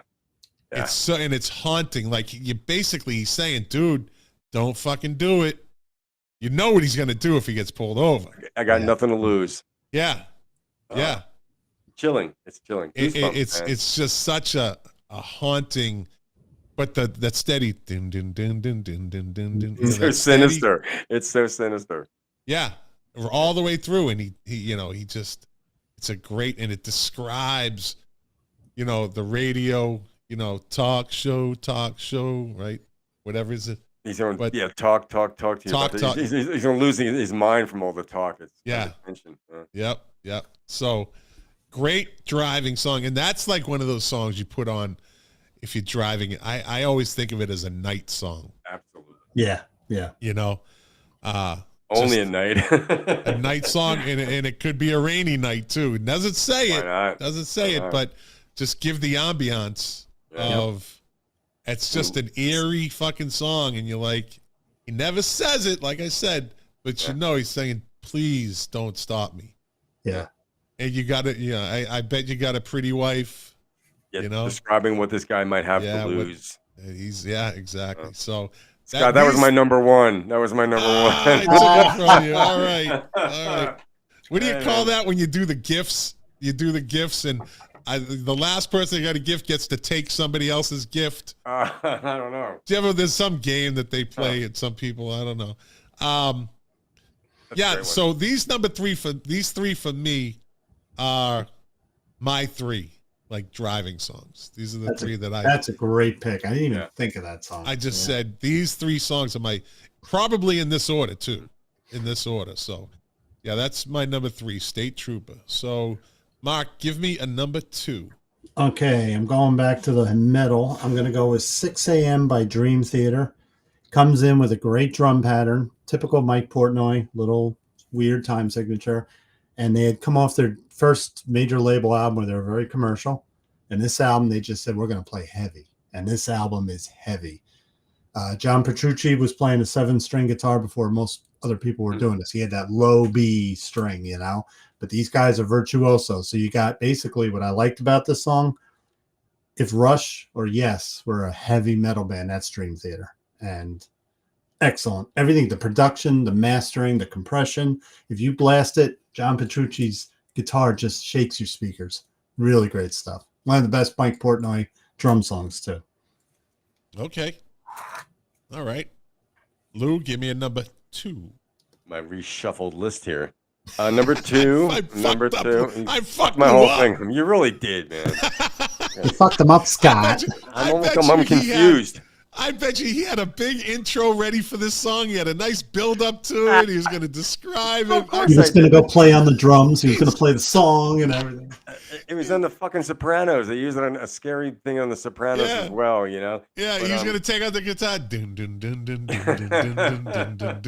New Jersey Turnpike. Yeah. On the New Jersey Turnpike. Driving on a rainy night. Doesn't he say driving on a rainy night? I think maybe. I don't know. Yeah, I think so. I think it was driving on a rainy night. Yeah. And that's when you keep your windows rolled up on the New Jersey Turnpike. I love that whole album, by the way. That's probably Nebraska's amazing. One of your favorites? Nebraska is probably it could be my favorite Springsteen album.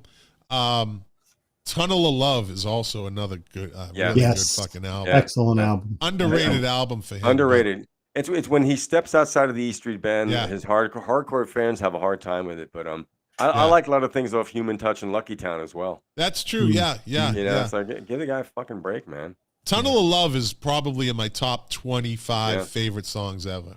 Yeah, it's got. I never turned that fucking song off. Two Faces. Never. Yeah. Does that have One Step Up? Yeah. Yeah, it does. Yep. Yeah. One Step Up. Yeah. Well, there you go. Yeah. By the way, Lou, a Jersey reference you just made.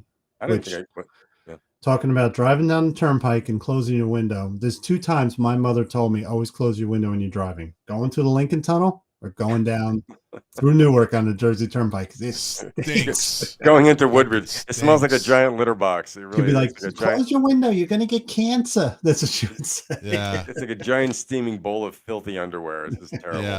Yeah. That was gross. Sorry.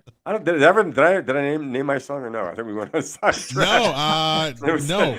Number 2, Midnight Rider, Allman Brothers. Yes. Oh, good one. Yeah. Good song. Yeah. Midnight Rider. Yeah. Yeah. That's a good song. Yeah. I listened to their second album the other day, and that's on that. But it's a great album. But yeah, I'm gonna throw in a little. This is a side song. Midnight Ramble is also a good driving song. Hell yeah. The live version. Yeah. Midnight, great. I fucking love that song. Again, one of my favorite songs. One of my favorite. How many times have you said that's one of my favorite songs ever? Have you ever tried to put them all together? Impossible. It's got to be. The list has to be. So out of all the songs that between the three of us, right? So out of all the songs you know, Lou, and that you know, Mark, and we're talking thousands of songs. Could you come up with a legitimate 50? Yes. Yeah. Okay. Yeah. Could you come up with a legitimate 25? I don't know. See? I don't know. That's when it starts to get real. Yeah. That's when it starts to get real. It would hurt your head. What do you eliminate? The elimination process. You need like an algorithm. You're literally torturing yourself. That is literal torture, mental torture. And then you're going to regret it. And how many times have you done a list like this and you're like, you want to take a song off, but you're like, but I like this song. Yeah. But I like this song. Yeah. And some of those songs you might like more at other times than other times. And that might be a time when I just heard it the other day and damn, I really like that song. I mean, 50 would be really hard. I mean, really hard. 25 50 I wouldn't couldn't be do it. easy. Yeah. No. If you had a list of all the songs right in front of you that you top fucking say 200 songs, right? Shit. Picking 50 out of that would be pretty hard. Yeah. I'll bet you two wusses couldn't come up with 50 driving songs. I know I can. Could you? 50 drive. Oh, wait a minute now. I'm just like trying to start a fight here. But, you guys can't. I know you just did. Aren't we talking about driving songs or songs about driving? Is that what no, driving songs when you're driving. Yeah. Well, we got 30. Everything by Wagner. The three of us, we got 30. Wagner. There you go. Beethoven's Ninth. That's a great one. Yeah. So what are we on? Number 2? Number 2. And Lou, you're number 2? Did I just do my number 2? What was it? It was Midnight Rider. Midnight Rider. Yeah. Okay. My number 2, going outside the box. Fucking love this song. 13 minutes and 50 seconds of fucking great driving music. James Brown, Papa Don't Make No Mess. Oh, wow. That's a good one. That is a fucking good. That's just, you don't even drive fast with that fucking song. No, yeah. You could be doing 60 and people beeping at you, just don't fucking care with that song. Papa Don't Make No Mess. You don't Papa have to change lanes even. Papa Don't. And there was actually, Mark, let me go into have you ever heard that song?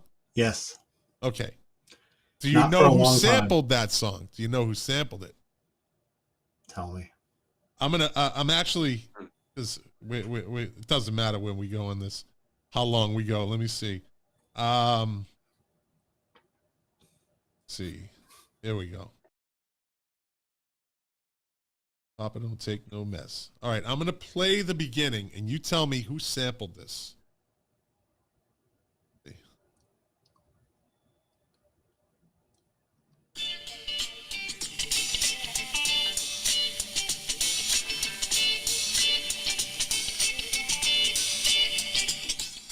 That's the most I can do. Yeah, don't play anymore. What rap artist sampled this? I know it when I hear it, and it's like I can't. I'm drawing a blank. This is why I'm 0 and 5. The late great Biz Markie with The Vapors. Biz Markie. Go listen to The Vapors. Listen to The Vapors by Biz Markie. Fucking great. Tells a great story. Tells a fucking great story. When I worked in CPI with Tom, we did some Biz Markie cassette releases, and they sent me some masters, and I'm like, I'm holding Biz Markie masters. Yeah. I'm like, wow, do I have to give him back? Yeah, we got. He was a talented dude. He really was. I mean, he was a clown. He was like what do they call it? The jester, the court jester of hip hop. But he was talented. He wrote a lot of songs. Yeah. He wrote a lot of songs for other artists. Yeah. He could put beats together. He was very talented. Yeah. Yep. So that's my number 2, James Brown, Papa Don't Make No Mess. Nice. Just a total jam. Yeah. 13 minutes and 50 seconds. I'm going to remind myself to listen to that. Yeah. Of a groove. Yeah, that's exactly it. Of a groove. Just groove the whole way through. Kind of like that period of Miles Davis where he kind of lifted off James Brown, and he would do a 15-minute jam on a groove. Great stuff. Yep. You can do it. All right, so now we're down to this. This is it. This is your one. This is the one the top you picked out of all your lists. The number 1 that I stole from Lou. I stole from the Lou. monkey wrench in my works, man. Fucked you up. My gears are all fucked up. Do you need it? Do you need it? Do you need a minute? No, Mark? I'm good. I'm good. What about Mark? Ready. Do you need a minute, Mark? I'm ready to go, but can I do an honorable mention after we're done? Can we do a couple honorable mentions? You know what? Do it. Let's do the honorable mention before we do the number 1s. How's that? Okay. They usually do something like that. Before we give you the number 1, we're going to give you some honorable mentions. The runner-up. So I'm going to be like a total asshole and ruin your rules and do 2 honorable mentions. Oh, fucking asshole. Yours is No Disgrace from Yes. And the the whole Rockin' a Hard Place album from Aerosmith, because that fucking album is so loud and so crazy, so ludicrous, so wrong. When you open an album with Take Me Outside and Rape Me, I mean, that album is just so wrong and I love it. And I can't pick one song off that album. I was dying tonight. What album off Rockin' a Hard Place will work? Couldn't pick one song. So I got to say that album is a runner-up. If I was going to pick an album to drive to, an Aerosmith album, it would have to be their first album featuring Dream On. Good album. That just fucking raw. I mean, Get Your Wings is a great driving album. You can listen to that from beginning to end. But their first album featuring Dream On, we call it. That's a fucking great. You can put that whole and just listen to it all the way through. Yeah. So and Rockin' a Hard Place is a controversial album because neither Joe Perry or Brad Whitford were on that album. That's why I was surprised you picked that. That album is one of my favorite albums. Yeah. It's a dark horse and I love it. Lightning Strikes is on that. Yep. Yeah. The Bolivian Ragamuffin. Yep. They do a great version of oh shoot, I got it right here. They do a great version of I got the Schmitties. Cry Me a River. They do a great version of that. So, all right. So your number one is I'm dying. I can't do another metal song. I'm going to go my jazz. Oh, Minuano 6/8 from Pat Metheny Group. It's an 8-minute tour de force, and I don't think it would be on Spot. No, it could be on Spot. But all right. Pat Metheny Group has so much musicianship going around. I advise you guys listen to that.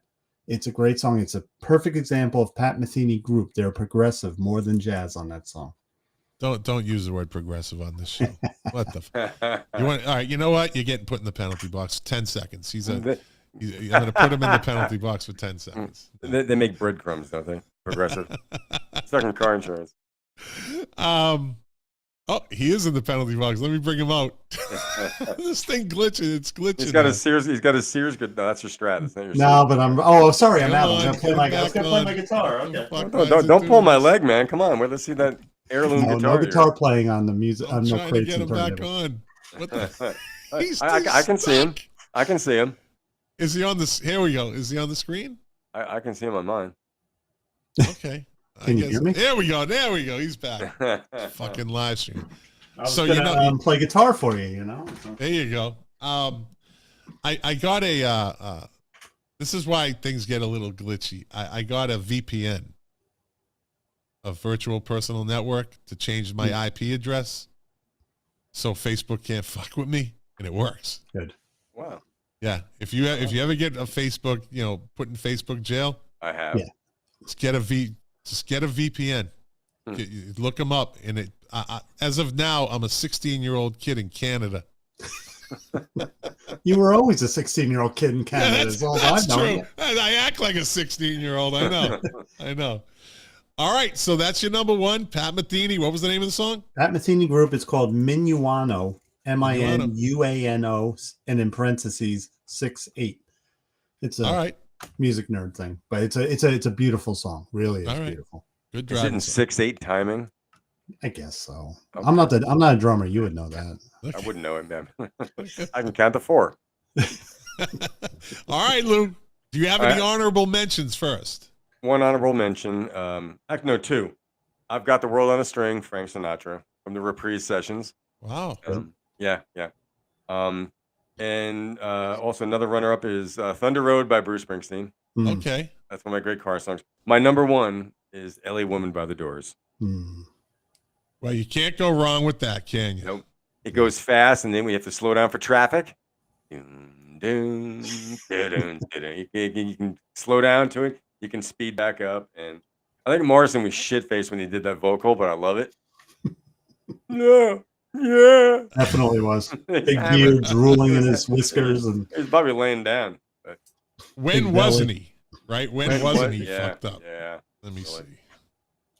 He became a total piss artist, but he was great. All right. So LA Woman, that's a good driving song. Starts off like a car taking off, right? Yeah. Yeah. Doodle. Yep. So I'm going to go with my, okay, let me give an honorable mention. And again, Bruce Springsteen, Jungle Land. Yeah. There you go. Yep. Nice long song, you know. Yep. Probably the greatest sax solo in rock and roll history. Clarence shined on that, man. Yeah, he did. He was great to begin with, but that's definitely his a long drive song. Yeah. You know? Yeah. But my number one is actually, it's two songs combined into one. All right. Does that give you any hints? There's a few. Okay. All right. It's two songs combined. We are the champions going into it. No. It's live. If you know it, don't say it. But if it's live, right? It's probably, to me, the best. It was off a live album. All right. Probably the best two songs. How they blended them in. To how this artist blended them in together. How it came out was fucking seamless. So it's Bob Seger off of Live Bullet, Traveling Man and Beautiful Loser. Huh. Yeah. That combination. And he starts off, he says, I'm going to do a couple of new songs. This one's called Traveling Man, and he doesn't say what the second song is. And he goes through Traveling Man the whole way through, and then there's like this little musical kind of interlude thing, and it goes right into Beautiful Loser. Fucking seamless. Nice. And it is a great driving song. I call it one because it's all in one. It's all connected. You know, I got that CD. I got to get it back out and listen to it. Dude, that is so fucking good. I think it's better than the studio versions. Both of those songs, Traveling Man and Beautiful Loser, I think on Live Bullet is better than the studio versions. Beautiful Loser is my favorite Bob Seger song, actually. So go out later, go on tomorrow and check out from Live Bullet, recorded in Detroit. Recorded in Detroit. It's an okay album. It's not his best album, I thought, but it's an okay album. Yeah. It's an okay album. What year did it come out? Live Bullet came out in the 80s. Came out. That was the second. No, I think that. Yeah, no, that was the Nine Tonight was the second live album. Nine Tonight. Right? So Live Bullet was the first live album. I think it was 77. Yeah. Nine Tonight came out in the 80s. He actually, I was at that show. It's half of it was recorded at the Boston Garden, and the other half was somewhere else. Yeah, Nine Tonight. I was at that show. Yeah. He had to cancel an earlier show. So he said, he came back and it was a sold out Boston Garden, and he came on stage and everybody, this was like the peak of Bob Seger's popularity, and everybody just went nuts, and he sang like two songs, and he got up and he said to the crowd, listen, I know you're all excited, but I want you all to sit down and relax because this is going to be a long fucking show. Like he was going to give it to us. And that got everybody even more excited. No one sat down. He did a 2-hour show, There is nothing better than when a show starts and maybe they do one song and then they say to you, and you hope they're not bullshitting you, but I hope, we're going to do like 3 hours tonight. That is the best feeling. That's what I had at Porcupine Tree when Steve Wilson said, we're going to be out here for about 3 hours. I'm like, yes, That's pretty cool. Yeah. So, all right, gentlemen, that was top 10 each, or our 10 of our favorites driving songs. And like I said, whenever you get a chance, just text me your lists, and I'm going to put a Spotify playlist together under the Milk Crates and Turntables account that I have on them. Nice. I used to do that a lot, and then I was like, I'm not good at following up on that shit. I like doing. I have that artist mentality. I like the process. I like doing this. I like fucking just getting into it. But then the little work you got to do afterwards, like uploading this and downloading the audio from the video, then uploading it to Buzzfeed. I fucking hate that. I try to do it as fast as after that. You need like a personal assistant or that's your IT guy. Yeah, I wish I had one. All right, he's off. So we got some time to kill. Yeah. We got some time because Mark had stepped out. He has to go to the wee room because we're into an hour and 44 minutes, and we still have trivia. We still have top 10 this week. We got this week in this day of music, and we have birthdays. Birthdays should be short, though. There's only 1, 2, 3, 4, only 5 that I thought were of any significance. We didn't have any last week. Yeah, that was good. Nobody significant was no one to give a shit about. Last Wednesday. At some point, he gave a shit about. In between now and whenever, like how many more driving songs are going to pop up? Oh, yeah, you'll hear something tomorrow. It's just that's good. Imagine having a car with no music. No. I think that was one of the greatest. I say the greatest invention ever. I don't care what anybody says. Greatest invention ever was wheels on fucking suitcases. Wheels on luggage. Okay, there you go. Fucking greatest invention ever. Think about it. It's true. Think about the fucking. Oh man, you walk, you stop. You walk, you stop. Your fucking back hurt. You got these big square motherfucking suitcases. Kids today don't realize. No, backpacks. I mean, we didn't have backpacks in high school. If you had a book bag when I was in high school, you were a jerk. Oh, you were just a loser. You were such a fucking. You were a total loser. You were a fucking loser if you had a backpack. I even had scoliosis because you had to carry 70,000 books under one arm. My book bag was. I remember in fucking elementary school, all the way through. It was literally a rubber bag because they didn't want the shit getting wet, right? With the screen. Like a silk screen of, Winthrop Highland School, and it had a fucking string, like a rope that you just kind of tightened, and this shit, like a sack. Yeah, it's like a sack, exactly. But you had 10 pounds of books, and you're 9 years old, and this fucking, you got to hold it in your hand, and the shit would fucking like leave a mark. Oh yeah. If you put it over your shoulder, the thing digs into your shoulder. And we had it rough. We had it rough. I had an armful of books. I'm walking down this multiple stairway in high school, and some jerk off kicked the books out from under my arm. Yeah. It's just typical stuff. You just set yourself up for that, though. You were setting yourself up. What choice did you have? I'd lose my book bag, I would have been a total loser. What? Scott and I were lamenting the fact that, like when we were in high school and I was in high school, if you had a book bag, you were a dork. And there was no backpacks back then. That was just, unless you're in the friggin' Boy Scouts. So you had to carry your books like this to school bags. Yeah. I was the first generation of backpack kids, so I had a backpack. Well, fuck you then, all right? Fucking loser. Yeah, really.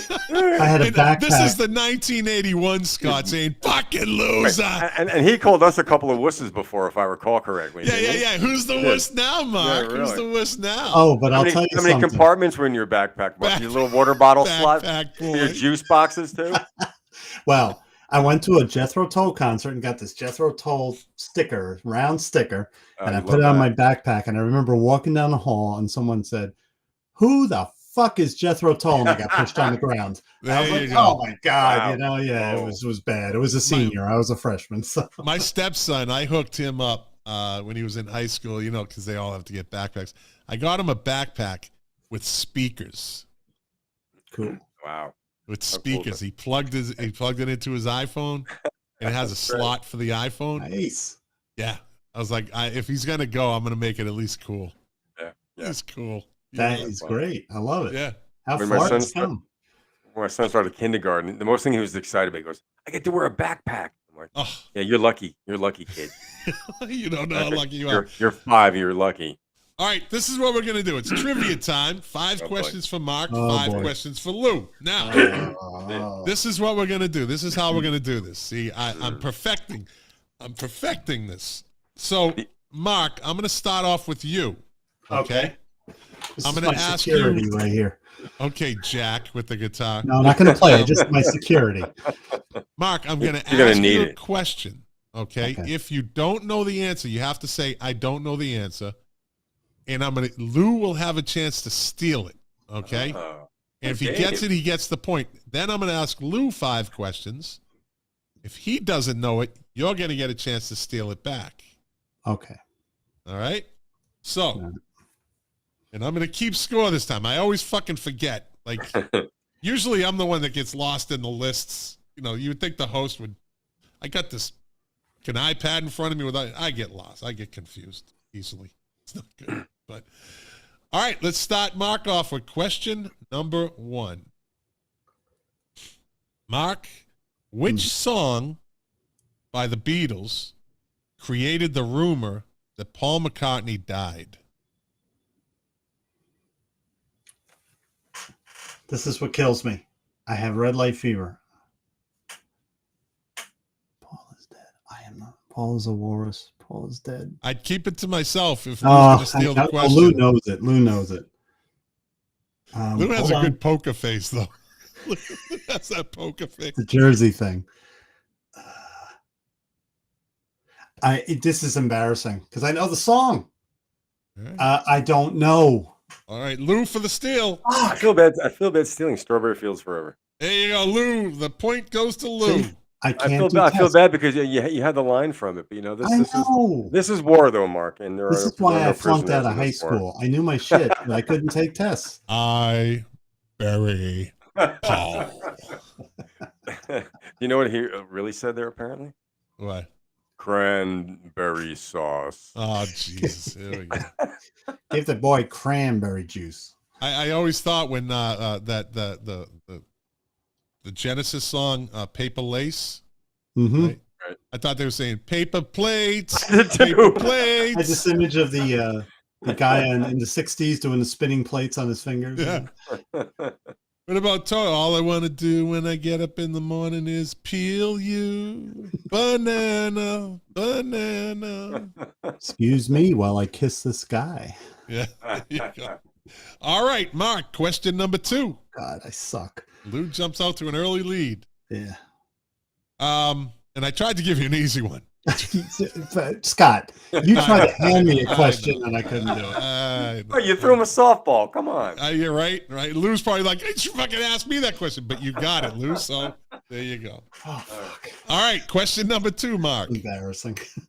Yeah. Who was awarded the very first, and this is a multiple choice, who was awarded the very first gold record? Was it Perry Como, Elvis Presley, Nat King Cole, or the Beatles? Who was awarded the very first gold record? Perry Como, Elvis Presley, Nat King Cole, or the Beatles? I'm going to go with non-rock. I'm going to go with Nat King Cole. No. Lou for the steal. Perry Como. Lou steals another one. Good job. I don't know. Jumps out to a quick lead. I think it was Perry Como's "Hot Diggity, Dog Diggity, Down Diggity Do." He's Googling. Lou. Are you saying you're Lou's going to text Googling? me the next answer, okay? All right. Lou's Googling. Mark told me. I wouldn't even know how to Google. I didn't Google that. I don't know. Was that the name of the song? I took a guess. The reason I say that, my dad had a Perry Como a CD stuck in his car, and that song kept playing over and over again. I couldn't get the damn thing out. Diggity dog, diggity. Freaking dog. All right, Mark. God. Question number 3. Go for it. Which band is not? Which band in the following list is not from Jacksonville, Florida? Is it 38 Special, the Marshall Tucker Band, Blackfoot, or Lynyrd Skynyrd? Lynyrd Which band is Skynyrd. not from Jacksonville? Lynyrd Skynyrd.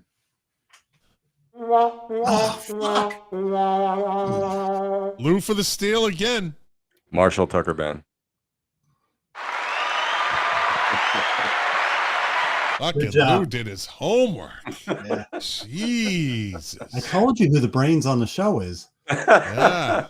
Jesus. Okay. We're still friends, aren't we? Lou's gonna have to. You're gonna have to steal all of Lou's questions if we're going at this rate.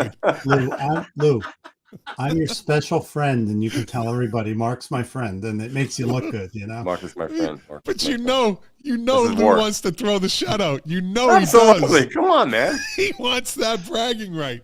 He wants to pitch a shutout here. All right, here we go, Mark. Okay. All right. Ow. Sorry. Hit myself in the head. That guitar's really lucky. He just fucking whacked himself with the guitar. All right, Mark. Question number 4. Okay. In what year did Black Sabbath release Paranoid? Was it 1972, 1978, 1970, or 1974? 1970. All right. And can I do a riff? I'm smart. I'm smart. You got one. All right. Schmitty schmart. Let's see. You can pull within one. Here's your fifth question. This is an important one. The debut album of which band was entitled Lonesome Crow? Was it UFO, Scorpions, Squeeze, or Sweet? The debut album of which band was entitled Lonesome Crow? Those UFO? little things that you get in your sneakers when you go to Phoenix, Arizona. Scorpions. There you go. He gets number 2. He's back. I'm back. He's back. All right, Lou. He pulled within one. Here you go, buddy. All right. Time to close him out. Lou, your first question is, what date or when is the day the music died? You understand that? I do. Okay. When or what date is the day the music died? Is considered the day the music died? Is this multiple question or do I know it? It's not multiple choice. It's do you know it? It's your question. Yeah. February 3rd, 1959. Fucking Lou. He's amazing. I would have said what happened on that day. I wouldn't know the date. He's a walking encyclopedia. Buddy Holly, Richie Valens, and the Big Bopper, and the pilot perished in a plane crash. Yep. And you saw pictures of the plane crash. You told me. Yeah, I went gruesome one day. It's not too graphic, but it's sad. I'm a big Buddy Holly fan. Hello, baby. I love that song. That was good. Yeah, I do that good. I like that song. He got thrown the furthest from the plane. Yeah, Big Bopper. Big Bopper, man. He got bopped. How come they don't do a movie about him? Really? They did Buddy Holly's story. They did La Bamba. Yeah. Maybe he had one hit. Doesn't matter. I'm sure he had an interesting life. Yeah, he was the fucking Big Bopper. Come on. He was a DJ. Yeah, I know. Yeah, right. Yeah, they should. Chantilly Lace is J.R. Richardson, I think. J.R. Richardson. Yeah, I think J.R. Richardson. Yeah. What were you saying, Mark? I said Chantilly Lace is the best name for a song. It is the coolest name. It's a great song, man. Yeah. Chantilly Lace. Apparently, his son had his body exhumed. There was a rumor that Buddy had a pistol on the plane and it might have gone off, which caused the crash. So the Big Bopper, I believe, was exhumed and they couldn't find anything. Although they said he was pretty well preserved. They couldn't find any evidence of this guy. Their injuries were from the plane crash. That yeah. And then growing some up, money from that estate. Yep. And then growing up as Lou, as you know, I told you, I thought Sha Na Na wrote that song because I was 6 years old and I had a Sha Na Na album with Chantilly Lace. Oh yeah. I didn't know it was a Big Bopper song. It could have been Bowser singing that. Hey Lou, I know, and you know that I and you both watched the Sha Na Na show. Absolutely. I watched it too. I love that fucking show, man. I love it. You were old enough, Mark? Yep. I was like 6 or 7. That was like a 7:30 pre-prime time. Yep. Oh yeah, that was great. And the Muppet Show. The fact that they had their own show and the fact that they fucking played Woodstock is amazing. Amazing. Yeah, they played Woodstock. Yeah. It was just amazing. That whole early 70s, that was the 50s nostalgia. It's Happy Days, American Graffiti. But they were the only 50s band that did that. Yep. Yeah. The only Check one. this out. One of the original Sha Na Na members, I forgot his name. He moved to Asheville recently. Really?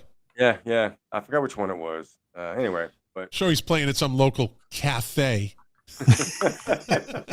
He's being treated. Get me out of here. He's being treated very well. Yep. All right. So Lou got the first question. Lou, question number 2. It's 4-2. Lou's in the lead. All right, Lou. What were George Harrison's names in the Traveling Wilburys? Oh. What were George Harrison's names in the Traveling Wilburys? Was he lefty? No, he wasn't lefty. Wilbury. I don't. Oh shit! I have to pick on something. He's got a phone up on the wall. He's got No, a phone up on the wall. was he lefty Wilbury? I don't know. Nope. Schmucky. No. Nope. Do you want now? There's two names. You have an option to throw in. You're not going to get both, so it doesn't really matter. So you give me the no option? partial points here, huh? Okay. Wait, who's got the option? It goes to Mark. Yeah. Okay. I'm very bad on that. George Harrison's names, plural. He had two names. He had two. Yeah, he was two Wilburys. Does that change it, Lou? Does that change anything? I'll toss it back to Lou. Give him another chance. Yeah, I should have been. He had two different. He played two different Wilburys. I should have put that right. Come on, Lou. Come on, Otis, do it for us. Otis Wilbury. Nope. All right, Mark, over to you for the steal. This is a tough one. I'm really bad on their names. So Hank Wilbury. No. George Harrison was Nelson Wilbury on the first album, and he was Spike Wilbury on the second album. Shit. Now, the only one I know for sure is the non-Wilbury Jim Keltner, the drummer. He was Buster Sideberry. That's good. What the fuck? A little bonus question, not for any points. Who was the originator of the Traveling Wilburys? Bob Dylan. Mark? Who was the originator of Jeff Lynne? No, George Harrison. It was his idea. And he said he was Jeff Lynne was producing one of his songs, and he said he always had this idea for this Wilbury, doing this kind of the Traveling Wilburys kind of act. And he told Jeff Lynne, he goes, we should start a band and just kind of play this. And they came up with the name Wilbury. And so George Harrison said, Bob Dylan hadn't been in really a good place in a while in music. He was kind of falling behind the scenes. He wasn't really. And he said, let's get Bob Dylan. And then they get Dylan, says, sure, I'll do it. And then Tom Petty came in last. They asked him. He's like, sure, I'll do it. You fucking kidding me? So, and then Roy Orbison first. Roy Orbison, and then Tom Petty came in last. Yeah. And I'm actually, even though they wanted to get Bob Dylan in, I'm shocked that Bob Dylan did that to begin with. He's not a group guy, and it's amazing. I think that was the period right before he put out "Oh Mercy." We talked about his record "Oh Mercy" on Music Relish. You turned me on to that. He had some trouble. He had some albums before that. He was in a spot, like you said, Scott. So I think he was in the Wilburys right before he did "Oh Mercy," which was a comeback for him. But a good idea. The visitor. I got a cat on the show. Nice. What's up, Morris? That's Morrissey. Morrissey. Not a Smiths fan, right? Hey, Lou, right? Lou, we're being upstaged, Lou. That's the new guest. Never work with animals and children. Animals and children will upstage you every time. This cat's tail is never down. It's constantly up. He's a happy cat. Happy cat. He's got the life there, man. All right, so Lou got nobody got that one. No one got that one. That's moving on. Lou's what's this? Number 3. Your number 3 question. Which artist recorded the hit single Pink Cadillac in 1988? The Pointer Sisters. What? When 88. Mark, for the steal, you can pull within one. Which artist recorded the hit single Pink Cadillac? Bruce Springsteen. Nope. No, that wasn't 88. That wasn't 88. Oh, it's applause rescinded. Yeah. Natalie Cole. Oh. Natalie Cole had a song. Totally about that. Yeah, that's right. I thought one of you were going to say Aretha Franklin because she says in the Freeway of Love. Yeah. Driving out in a pink Cadillac. A lot of people would say, oh, I would have said Aretha Franklin probably. But that's not even the I was name thinking Fire. The Pointer Sisters did Fire. Right. By Bruce. Oh, good guesses. All right, Lou, this is it. Question number 4. Mark's going to have to steal these two to tie. Mark's lurking. Yeah. All right, Lou. What band started off as the Polka Tulk Blues Band? What band started off as the Polka Tulk Blues Band? Fleetwood Mac. Mark, this is a big one, buddy. This is going to get you within one. I know this has been mentioned. I read about it. I'm just going to have to take a stab in the dark. Jethro Tull? Oh. Black Sabbath. Oh. Never would have guessed that. Black Sabbath. Who created one of the worst album covers in rock history with Born Again. That's pretty bad, but I still say worse than that is Paranoid. That fucking album cover makes no sense. It makes no sense. I've seen it. I think you showed it one time. Yeah, I pointed it out. Go look at that fucking album cover. The guy got a fucking samurai sword. He's got a helmet with the fucking visor coming out of the woods with at night. Like, what the? Nowadays, he would be the creepy guy on social media you would have arrested, you know? Yeah. Well, it looks like I'm going to throw out this last question, but Lou takes it. It's just a matter of by how much, or can Mark only lose by one? Let's see. It's a loser. Let's see. All right. Oh, God, stop Lou, that, man. Your last question. Question number 5. The classic 1968 recording of In-A-Gadda-Da-Vida is how many minutes long? Come on, man. Surreptitiously go to my phone. Stop it. Oh. All right. You know it's a long song, right? I do. Yeah, I do. Is it an album? Is the whole album side? No. I'm going to say it is. If you pull this out of here, come on. 15 minutes and 37 seconds. All right. How's this? How can I do this? Oh, don't do the cryptographic symbols. No. Is there an I'm thinking no, but I'm not going to say if it's too much or too little, right? So if Mark gets closer, not saying it's too much or too little, Mark gets closer, I'll give him the point. Oh, this is Price is Right. I love it. Kind of, but you can go over on this one. All right. You said 15 minutes and 37 seconds. I'm not saying if it's higher or lower, less or more, but if you come up with a number. Well, I think that mixer is worth 16 minutes and 20 seconds.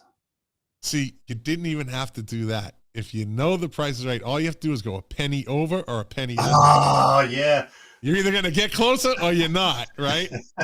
Well, I know it was longer. With that said, what did you say? It was 16 what? 20. 16, 20? Well, you were within a minute, so you win everything. Oh, you got it. 17 minutes long. Wow. I'm actually a Liverpool fan who won something for once. Wow. But you lost 4-3, so that's that for that. Hey, better than 0-5. Not bad. No. That was good.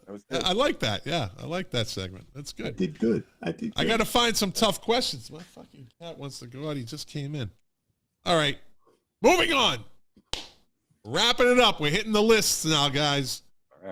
All right. Top 10 this week in 1976. Nice. Worth a glass of wine. There you go.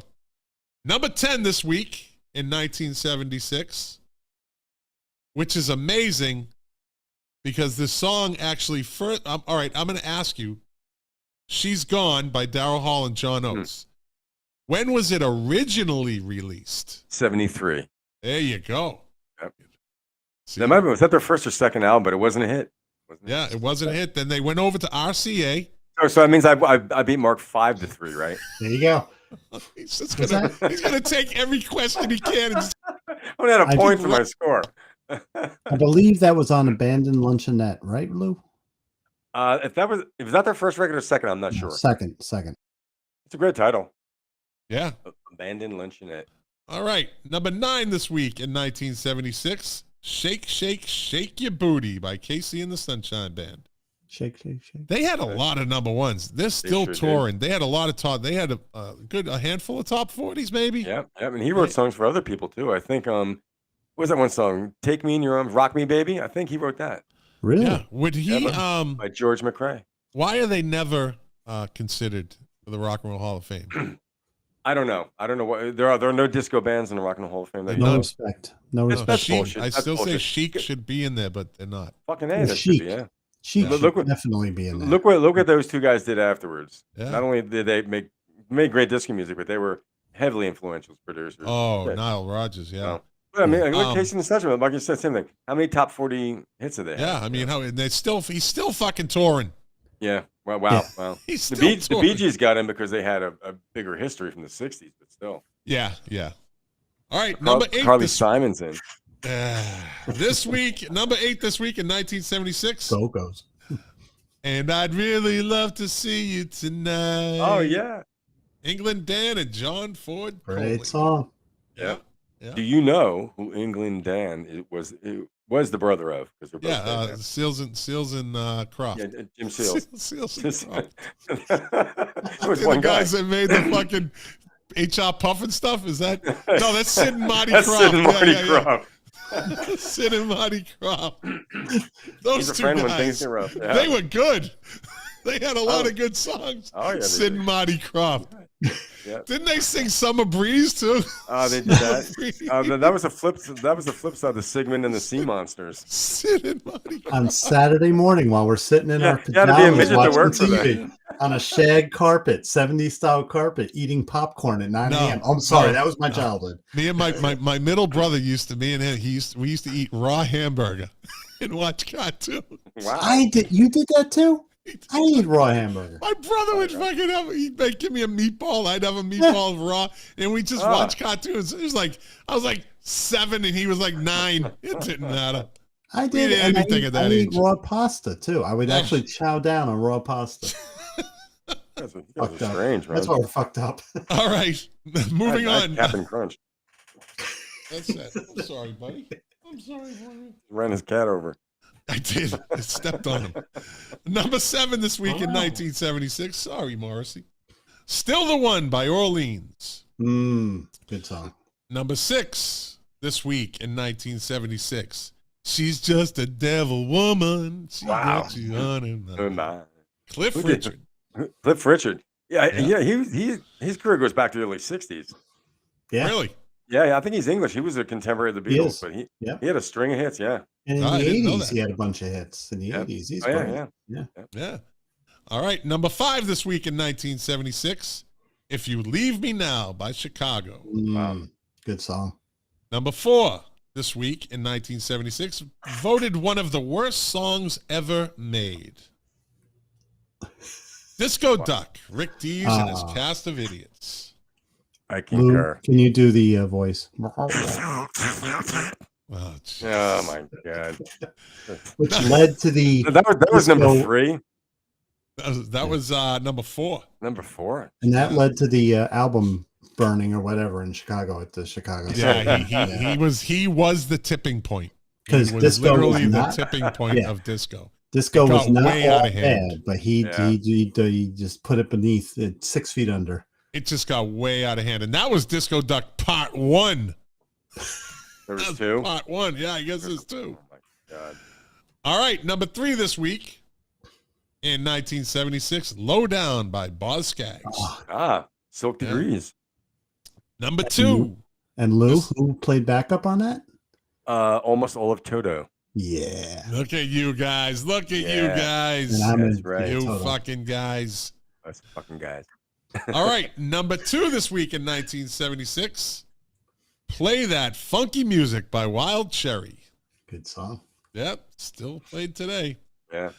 And number 1 this week in 1976. If I had a drum roll button, I would hit it. There you go. Our Fifth of Beethoven by Walter Murphy and the Big Apple Band. Wow. I don't know that. Dun, dun, dun, dun. Is that the disco song? Dun, dun, dun, dun. Yep. Oh, yeah. Remember, they made all these disco songs. They did the Star Wars disco song. You know. The Cantina theme. Yeah. Yep. So there you go. That was the That was top number 10 1. this week in 1976. Wow. Hey, you know what part of the show it is, Mark, right now? Yes. What is it? This day in music. I'm toasting you, Scott. How about a ting? It's this day of ting? music. There you go. Nice. Yeah. See, now it's not exclusive to Music Relish. I'm sorry. It's just not. I feel like sorry, Perry. Sorry, Perry. I feel like Liberace here. This is bad. All right. On this day in 1962, the Beatles' debut single, Love Me Do, was released in the UK.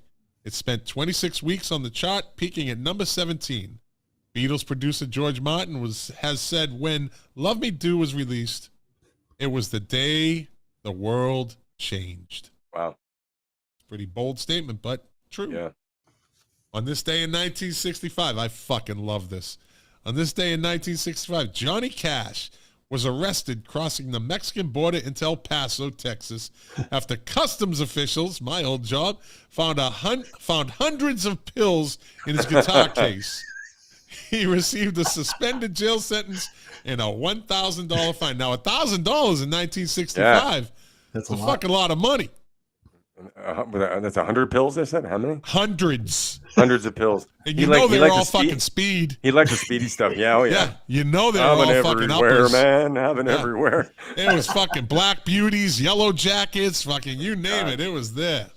I'm Black sure. Beauties. Yeah, I remember those. Okay, yeah. Right up there with Quaaludes, Roaring 714s. I gotta be honest, my first audition as a drummer, I did one of those. It was insane. Well, I couldn't slow me down. It was played like dry Keith mouth. Moon. I really did. We auditioned with me, my brothers, and other. We auditioned with You Really Got Me. Someone had a tape. It's 1,000 miles an hour. Well, Lou, I heard that your band did like a 20-minute version of Hot for Teacher, and it was just you doing the intro. Oh, God. Wish I could play like that. Yeah. Oh, yeah. Hey, I'm surprised no one said Panama for driving songs. Yeah. That's an honorable mention. Oh, there's a ton of Van Halen songs. I think that song's a shitty recording, I think. It's not as good. I think it's kind of an overrated song. I think it's not a bad song. It's just a record. His drums sound like shit on that song. Yeah. 5150, Summer Nights, Dreams, all those songs are great. Dreams, that's a driving song. There you go. We'll get higher. All right, this day in 1966, having moved to and living in London, England, Jimi Hendrix, Mitch Mitchell, and Noel Redding played together for the first time as The Experience. The Jimi Hendrix Experience. Yeah. I gave that to you, Lou. I knew that you knew it. Lou's just adding on. That's 7. 7-3. 7 or 8. Okay, 8. 8-3. It's like those sports games when the team is trashing the other team, and you go, "Are they going to stop scoring?" They don't stop scoring. Yeah. Is there a mercy rule in this game? Mercy rule. All right. On this day in 1970, Led Zeppelin 3, i.e., the pinball machine behind me, was released in the UK on Atlantic Records. The album peaked at number 1 on both the UK and US charts.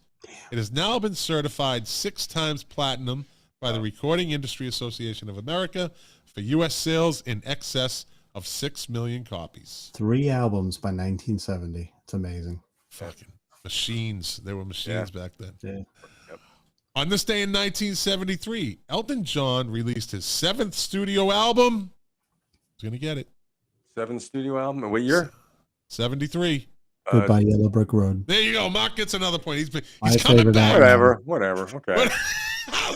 Like, keep going. Give it to him. I'll give him the next 7. I just took some speed, Lou. I took some speed. I took some speed. I'm I'm all hopped up. Remember they used to say that? I'm all hopped up. I'm all hopped up. Scott, what was your favorite Elton John song? Because that was where we got cut off that one time. When Someone Saved My Life Tonight. Okay. Great song. I fucking love that song. That's a great song. Mine was Funeral for a Friend. Good song also. That's my like I said, we couldn't go wrong with any of those songs. No, fuck no. That was the show that Mark was a little wussy and he wasn't feeling well. I was on NyQuil. That was one. I could have been on, but that would have been really a better weird. show. I had that look, my hair sticking up and everything, you know. I thought that was my computer shit its pants. That was a whole fucking. That was a disaster. That was a debacle. I fixed that. It was a technical disaster. Anyway. All right, moving on. On 1973, Elton John released his 7th studio album, Goodbye Yellow Brick Road. 7 albums by 1973. Holy shit. And he started off as the Elton John Band, right? Under the working titles of Vodka and Tonics and Silent Movies, Talking Pictures. Bernie Taupin wrote the lyrics to the album in 2.5 weeks. Wow. And Elton John and John composing most of the music in 3 days while staying at the Pink Flamingo Hotel in Kingston, Jamaica. Wow. 3 days. Yeah, it's fuck. He Wow. was fucking on. He was taking that speed. Come on.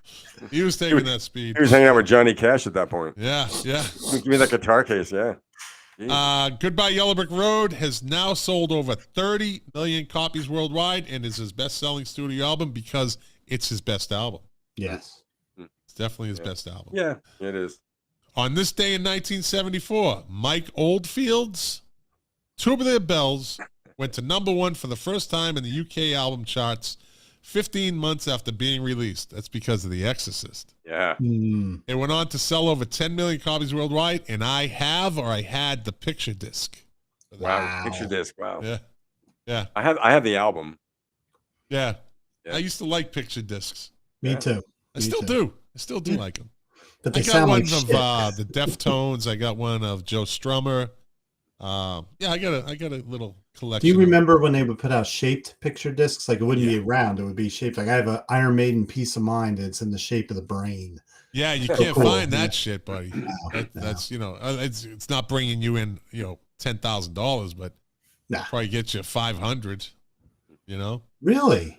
I think albums like that, people want that shit. Do you like want Lou's already fucking eyeing your guitar and your amp. He wants that shit. I want that Sears guitar, man. I want that fucking. No, you guys want this Black Sabbath album cover. The worst album cover ever, you mean? I give you $5.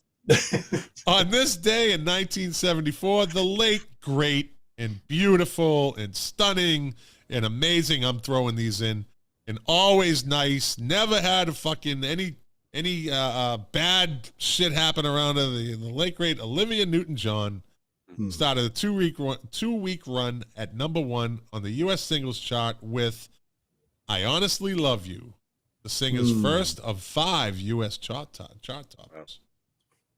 Yeah, she never had any controversy. She never had any fucking issues. She was always just a nice Aussie girl. Yep. No drama. Yeah. Easy to look at. Yeah. Okay. Have you never been mellow? Not me. Not me. It was busy this day in 1974. This day in 1974 again, the Beach Boys went to #1 on the U.S. album chart with Endless Summer. Endless Summer. That's 9. That's 9 to Mark's. What is it? 2? Whatever. Come on. Wow. Just I'm just going to leave this up for the rest of the show. Mark gives him the finger. Mark, I can't hear. Could you turn it up a little bit? Yeah, now Lou gives Mark You want me to tear the jersey off and doing the play-by-play. Mark's ripping his jersey off. And Lou's throwing the headphones down. Lou's standing up. He put the dukes up. Mark's got his dukes up. They're punching the cameras, people. They're punching the cameras. I had to buy this jersey from England. I'm not ripping it off. It costs too much. Chaos. Like the Rock'em Sock'em Robots. Mark hits him with the left. Lou hits him with the right. Mark knocks his block off. Okay. Ow, fucking shoulder. Oh, yeah. And Mark just threw out his shoulder, throwing a Rock'em Sock'em punch. I'm fat. Hey, Lou, you know where that injury comes from? From carrying that fucking backpack all those years. I still do. I take a backpack to work every day. There you go. With my ditties in it. All my ditties. Oh, shit. Yeah. All right. On this day in 1975, Stevie Wonder appeared at the Wonder Dream concert in Kingston, Jamaica. A Jamaican Institute for the Blind benefit concert. It was a Jamaican Institute for the Blind benefit concert. Along with Bob Marley, Peter Tosh, and Bunny Wailer, the 3 original Wailers, performing together for the last time. The last time they ever played together. Very cool. On this day in 1980, UK Music Weekly, the NME, had Joy Division's She's Lost Control as the single of the week. The song is about a girl who singer Ian Curtis worked with at a disability center. One day she didn't come to the center, and Ian later learned that she died from an epileptic seizure. So that was a tribute to her. On this day in 1987, former Smiths guitarist Johnny fucking Marr began rehearsals with the Pretenders in preparation for the band supporting U2 on their North American tour. Yeah, I remember he played with them for a little bit.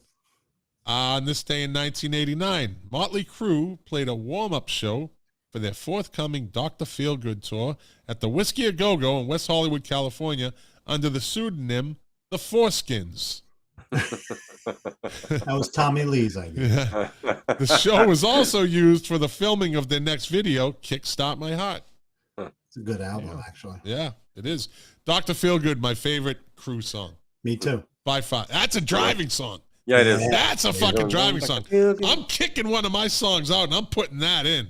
That's a girls, is a driving song. Looks a kill too. Wow. I just think that bass, but that bass at the beginning of Dr. Feelgood is just comes in. Tommy Lee's just killing it. Yeah. Dun, dun, dun, dun, dun, dun. It's heavy. Yep. All right. On this day in 1991, Guns N' Roses. What the fuck? Jesus. I'm not the one who's drinking. Rutabagas. I'm not the one who's drinking. Guns and Rutabagas. I'm sorry. I gotta mute. Started a 2-week run at #1 on the U.S. album chart with "Who Gives a Fuck." Use Your Illusion 2. I'd rather see a Rutabaga. I'd rather listen to a Rutabaga than that fucking album. Gonna get sued by Axel. Be careful. I don't fuck. I'll kick his ass. Wouldn't be hard. I'd kick his ass. Absolutely. So my last name is McLean, right? So I'm in uniform and I'm working customs, and sometimes I work the international flights when I was doing. And you get the people, and they say, "Oh, any relation to John McLean?" They all think they're and I say, "You know what the difference between me and Bruce Willis is?" And they're like, "What?" And I said, "I'd kick his ass." They just would just nod and move on. Ends that conversation. That's the difference between me and him. On this day in 1992, it was a sad day. American singer Eddie Kendricks of The Temptations died at age 52 of lung cancer, 1 year after having one lung removed. Oof. He was the lead voice on The Way You Do the Things You Do, Get Ready, and Just My Imagination. As a solo artist, Kendricks recorded several hits on his own during the 70s, including the U.S. #1 single, Keep On Truckin'. Keep on trucking, yeah. Yeah. Keep on trucking. Eddie Kendricks. On this day in 2000, UK TV show Top of the Pops issued a top 40 chart based on singles that had spent the longest time on the UK chart. Number 3 was My Way by Frank Sinatra.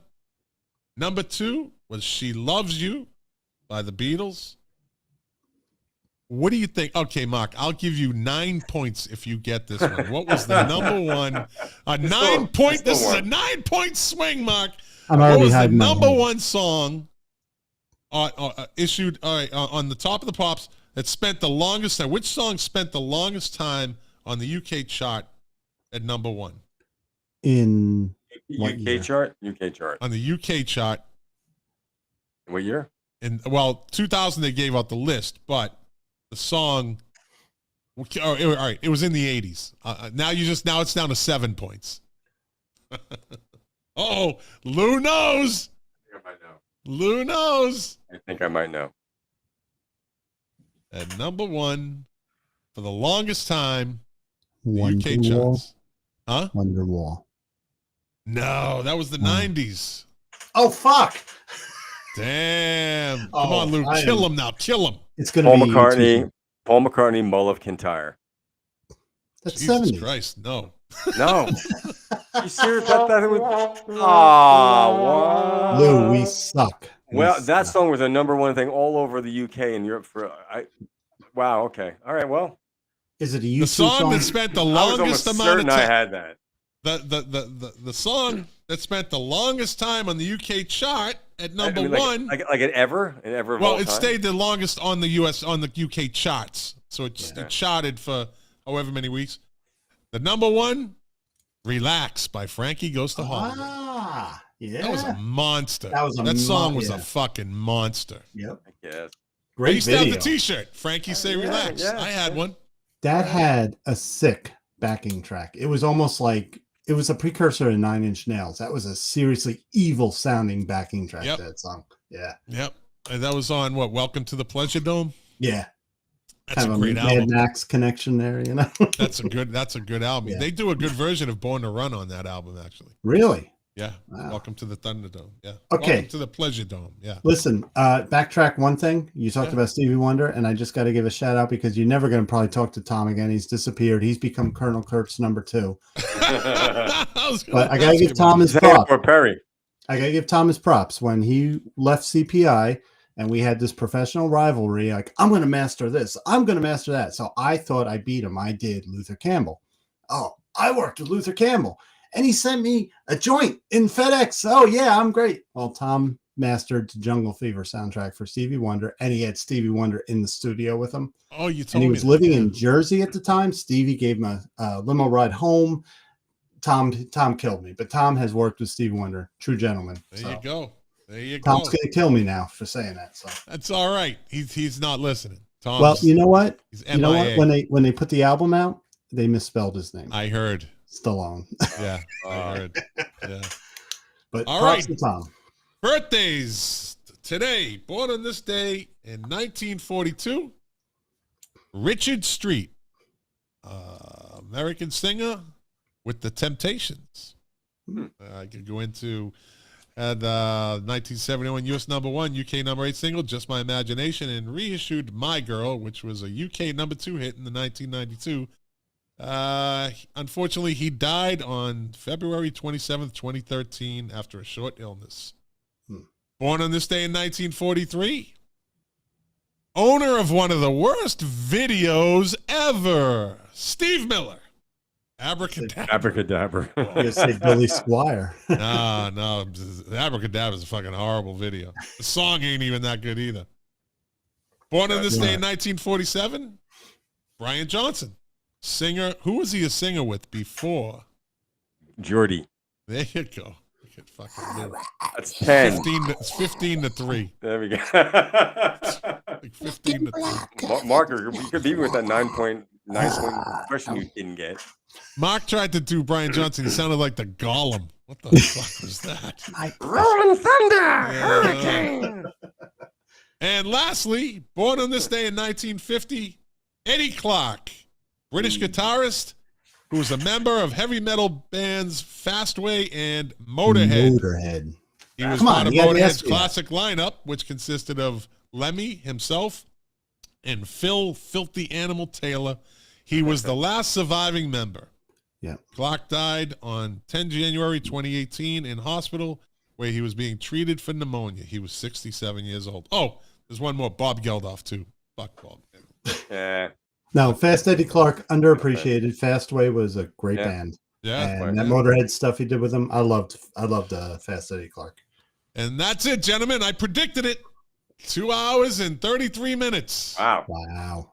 And Mark actually got up and went to the bathroom. That's a good one. And I just started. No. There you go. Well, I want to thank everyone for watching, everyone for listening. If you like this podcast, share it.